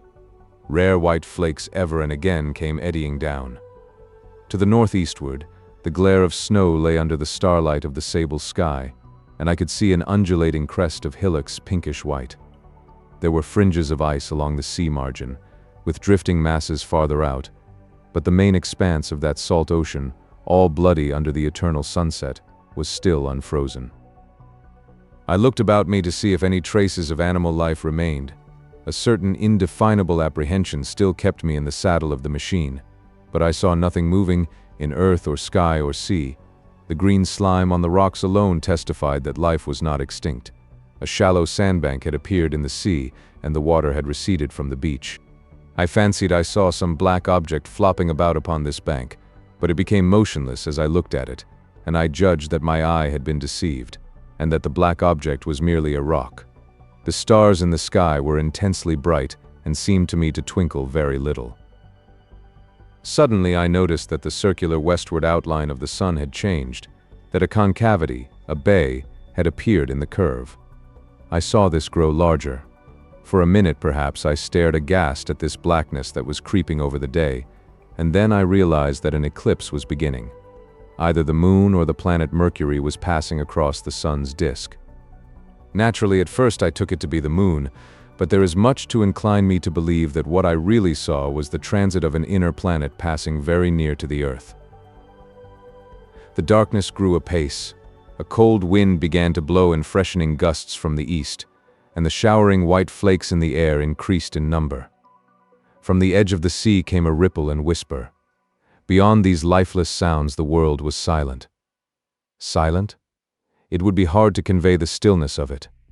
All the sounds of man, the bleating of sheep, the cries of birds, the hum of insects, the stir that makes the background of our lives, all that was over. As the darkness thickened, the eddying flakes grew more abundant, dancing before my eyes, and the cold of the air more intense. At last, one by one, swiftly, one after the other, the white peaks of the distant hills vanished into blackness. The breeze rose to a moaning wind. I saw the black central shadow of the eclipse sweeping towards me. In another moment the pale stars alone were visible. All else was rayless obscurity. The sky was absolutely black. A horror of this great darkness came on me. The cold that smote to my marrow and the pain I felt in breathing overcame me. I shivered, and a deadly nausea seized me. Then, like a red-hot bow in the sky, appeared the edge of the sun. I got off the machine to recover myself. I felt giddy and incapable of facing the return journey. As I stood sick and confused, I saw again the moving thing upon the shoal. There was no mistake now that it was a moving thing against the red water of the sea. It was a round thing, the size of a football perhaps, or it may be bigger, and tentacles trailed down from it. It seemed black against the weltering blood-red water, and it was hopping fitfully about. Then I felt I was fainting. But a terrible dread of lying helpless in that remote and awful twilight sustained me while I clambered upon the saddle. 15. The time traveler's return. So I came back. For a long time I must have been insensible upon the machine. The blinking succession of the days and nights was resumed. The sun got golden again, the sky blue. I breathed with greater freedom. The fluctuating contours of the land ebbed and flowed. The hands spun backward upon the dials. At last I saw again the dim shadows of houses, the evidences of decadent humanity. These too changed and passed, and others came. Presently, when the million dial was at 0, I slackened speed. I began to recognize our own pretty and familiar architecture. The thousands' hand ran back to the starting point. The night and day flapped slower and slower. Then the old walls of the laboratory came round me. Very gently, now, I slowed the mechanism down. I saw one little thing that seemed odd to me. I think I have told you that when I set out, before my velocity became very high, Mrs. Watchett had walked across the room, traveling, as it seemed to me, like a rocket. As I returned, I passed again across that minute when she traversed the laboratory, but now her every motion appeared to be the exact inversion of her previous ones. The door at the lower end opened, and she glided quietly up the laboratory, back foremost, and disappeared behind the door by which she had previously entered. Just before that, I seemed to see Hillier for a moment, but he passed like a flash. Then I stopped the machine and saw about me again the old familiar laboratory, my tools, my appliances, just as I had left them. I got off the thing very shakily and sat down upon my bench. For several minutes I trembled violently. Then I became calmer. Around me was my old workshop again, exactly as it had been. I might have slept there, and the whole thing have been a dream. And yet, not exactly. The thing had started from the southeast corner of the laboratory. It had come to rest again in the northwest, against the wall where you saw it. That gives you the exact distance from my little lawn to the pedestal of the white Sphinx, into which the Morlocks had carried my machine. For a time my brain went stagnant. Presently I got up and came through the passage here, limping, because my heel was still painful, and feeling sorely begrimed. I saw the Pall Mall Gazette on the table by the door. I found the date was indeed today, and looking at the timepiece, saw the hour was almost 8 o'clock. I heard your voices and the clatter of plates. I hesitated, I felt so sick and weak. Then I sniffed good wholesome meat and opened the door on you. You know the rest. I washed and dined, and now I am telling you the story. XVI After the Story. I know, he said after a pause, that all this will be absolutely incredible to you, but to me the one incredible thing is that I am here tonight in this old familiar room looking into your friendly faces and telling you these strange adventures. He looked at the medical man. No, I cannot expect you to believe it. Take it as a lie or a prophecy. Say I dreamed it in the workshop. Consider I have been speculating upon the destinies of our race until I have hatched this fiction. Treat my assertion of its truth as a mere stroke of art to enhance its interest. And taking it as a story, what do you think of it? He took up his pipe and began, in his old accustomed manner, to tap with it nervously upon the bars of the grate. There was a momentary stillness. Then chairs began to creak and shoes to scrape upon the carpet. I took my eyes off the time traveler's face and looked round at his audience. They were in the dark, and little spots of color swam before them. The medical man seemed absorbed in the contemplation of our host. The editor was looking hard at the end of his cigar, the sixth. The journalist fumbled for his watch. The others, as far as I remember, were motionless. The editor stood up with a sigh. "What a pity it is you're not a writer of stories," he said, putting his hand on the time traveler's shoulder. "You don't believe it?" "Well, I thought not." The time traveler turned to us. "Where are the matches?" he said. He lit one and spoke over his pipe, puffing. "To tell you the truth, I hardly believe it myself, and yet—" His eye fell with a mute inquiry upon the withered white flowers upon the little table. Then he turned over the hand holding his pipe, and I saw he was looking at some half-healed scars on his knuckles. The medical man rose, came to the lamp, and examined the flowers. "The gynoecium's odd," he said. The psychologist leant forward to see, holding out his hand for a specimen. "I'm hanged if it isn't 1:15, said the journalist. "How shall we get home?" "Plenty of cabs at the station," said the psychologist. "It's a curious thing," said the medical man, "but I certainly don't know the natural order of these flowers. May I have them?" The time traveler hesitated. Then suddenly, "Certainly not." "Where did you really get them?" said the medical man. The time traveler put his hand to his head. He spoke like one who was trying to keep hold of an idea that eluded him. "They were put into my pocket by VIII when I traveled into time." He stared round the room. "I'm damned if it isn't all going. This room and you and the atmosphere of every day is too much for my memory. Did I ever make a time machine? Or a model of a time machine? Or is it all only a dream? They say life is a dream, a precious poor dream at times, but I can't stand another that won't fit.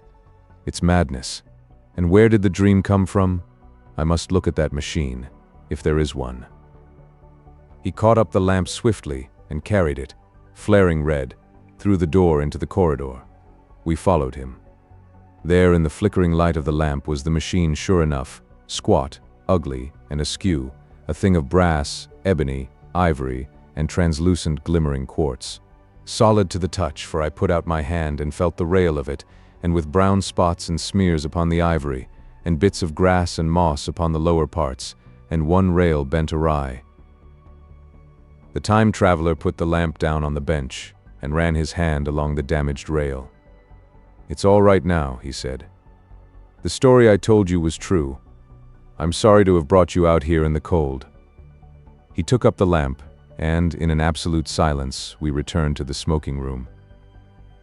He came into the hall with us and helped the editor on with his coat. The medical man looked into his face and, with a certain hesitation, told him he was suffering from overwork, at which he laughed hugely. I remember him standing in the open doorway, bawling good night. I shared a cab with the editor. He thought the tale a gaudy lie. For my own part, I was unable to come to a conclusion. The story was so fantastic and incredible, the telling so credible and sober. I lay awake most of the night thinking about it. I determined to go next day and see the time traveler again. I was told he was in the laboratory, and being on easy terms in the house, I went up to him. The laboratory, however, was empty. I stared for a minute at the time machine and put out my hand and touched the lever. At that, the squat, substantial-looking mass swayed like a bough shaken by the wind. Its instability startled me extremely, and I had a queer reminiscence of the childish days when I used to be forbidden to meddle. I came back through the corridor. The time traveler met me in the smoking room. He was coming from the house. He had a small camera under one arm and a knapsack under the other. He laughed when he saw me, and gave me an elbow to shake. "I'm frightfully busy," said he, "with that thing in there." "But is it not some hoax?" I said. "Do you really travel through time?" "Really and truly I do." And he looked frankly into my eyes. He hesitated. His eye wandered about the room. "I only want half an hour," he said. "I know why you came, and it's awfully good of you. There's some magazines here. If you'll stop to lunch, I'll prove you this time traveling up to the hilt, specimens and all. If you'll forgive my leaving you now?" I consented, hardly comprehending then the full import of his words, and he nodded and went on down the corridor. I heard the door of the laboratory slam, seated myself in a chair, and took up a daily paper. What was he going to do before lunchtime? Then suddenly I was reminded by an advertisement that I had promised to meet Richardson, the publisher, at 2. I looked at my watch and saw that I could barely save that engagement. I got up and went down the passage to tell the time traveler. As I took hold of the handle of the door, I heard an exclamation, oddly truncated at the end, and a click and a thud. A gust of air whirled round me as I opened the door, and from within came the sound of broken glass falling on the floor. The time traveler was not there. I seemed to see a ghostly, indistinct figure sitting in a whirling mass of black and brass for a moment, a figure so transparent that the bench behind with its sheets of drawings was absolutely distinct. But this phantasm vanished as I rubbed my eyes. The time machine had gone. Save for a subsiding stir of dust, the further end of the laboratory was empty. A pane of the skylight had, apparently, just been blown in. I felt an unreasonable amazement. I knew that something strange had happened, and for the moment could not distinguish what the strange thing might be. As I stood staring, the door into the garden opened, and the manservant appeared. We looked at each other. Then ideas began to come.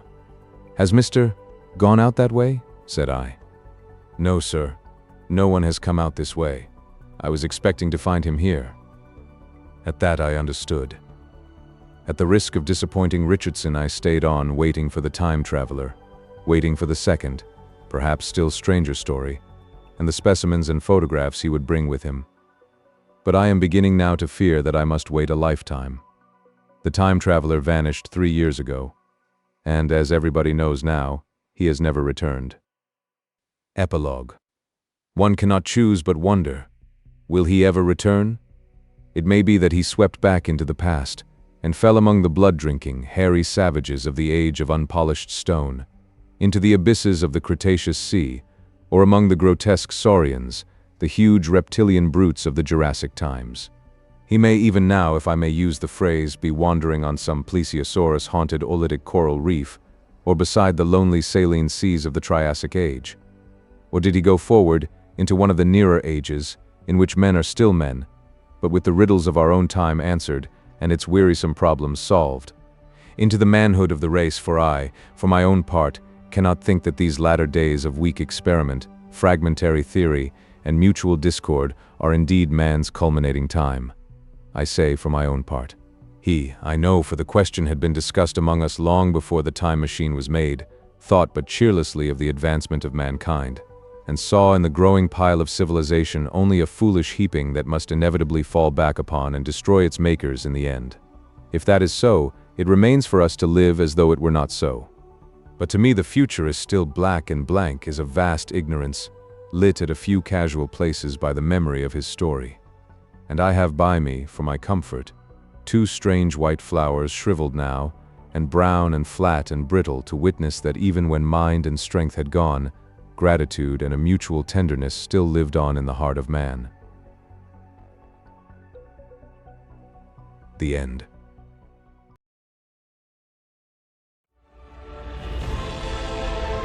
A whole galaxy to go.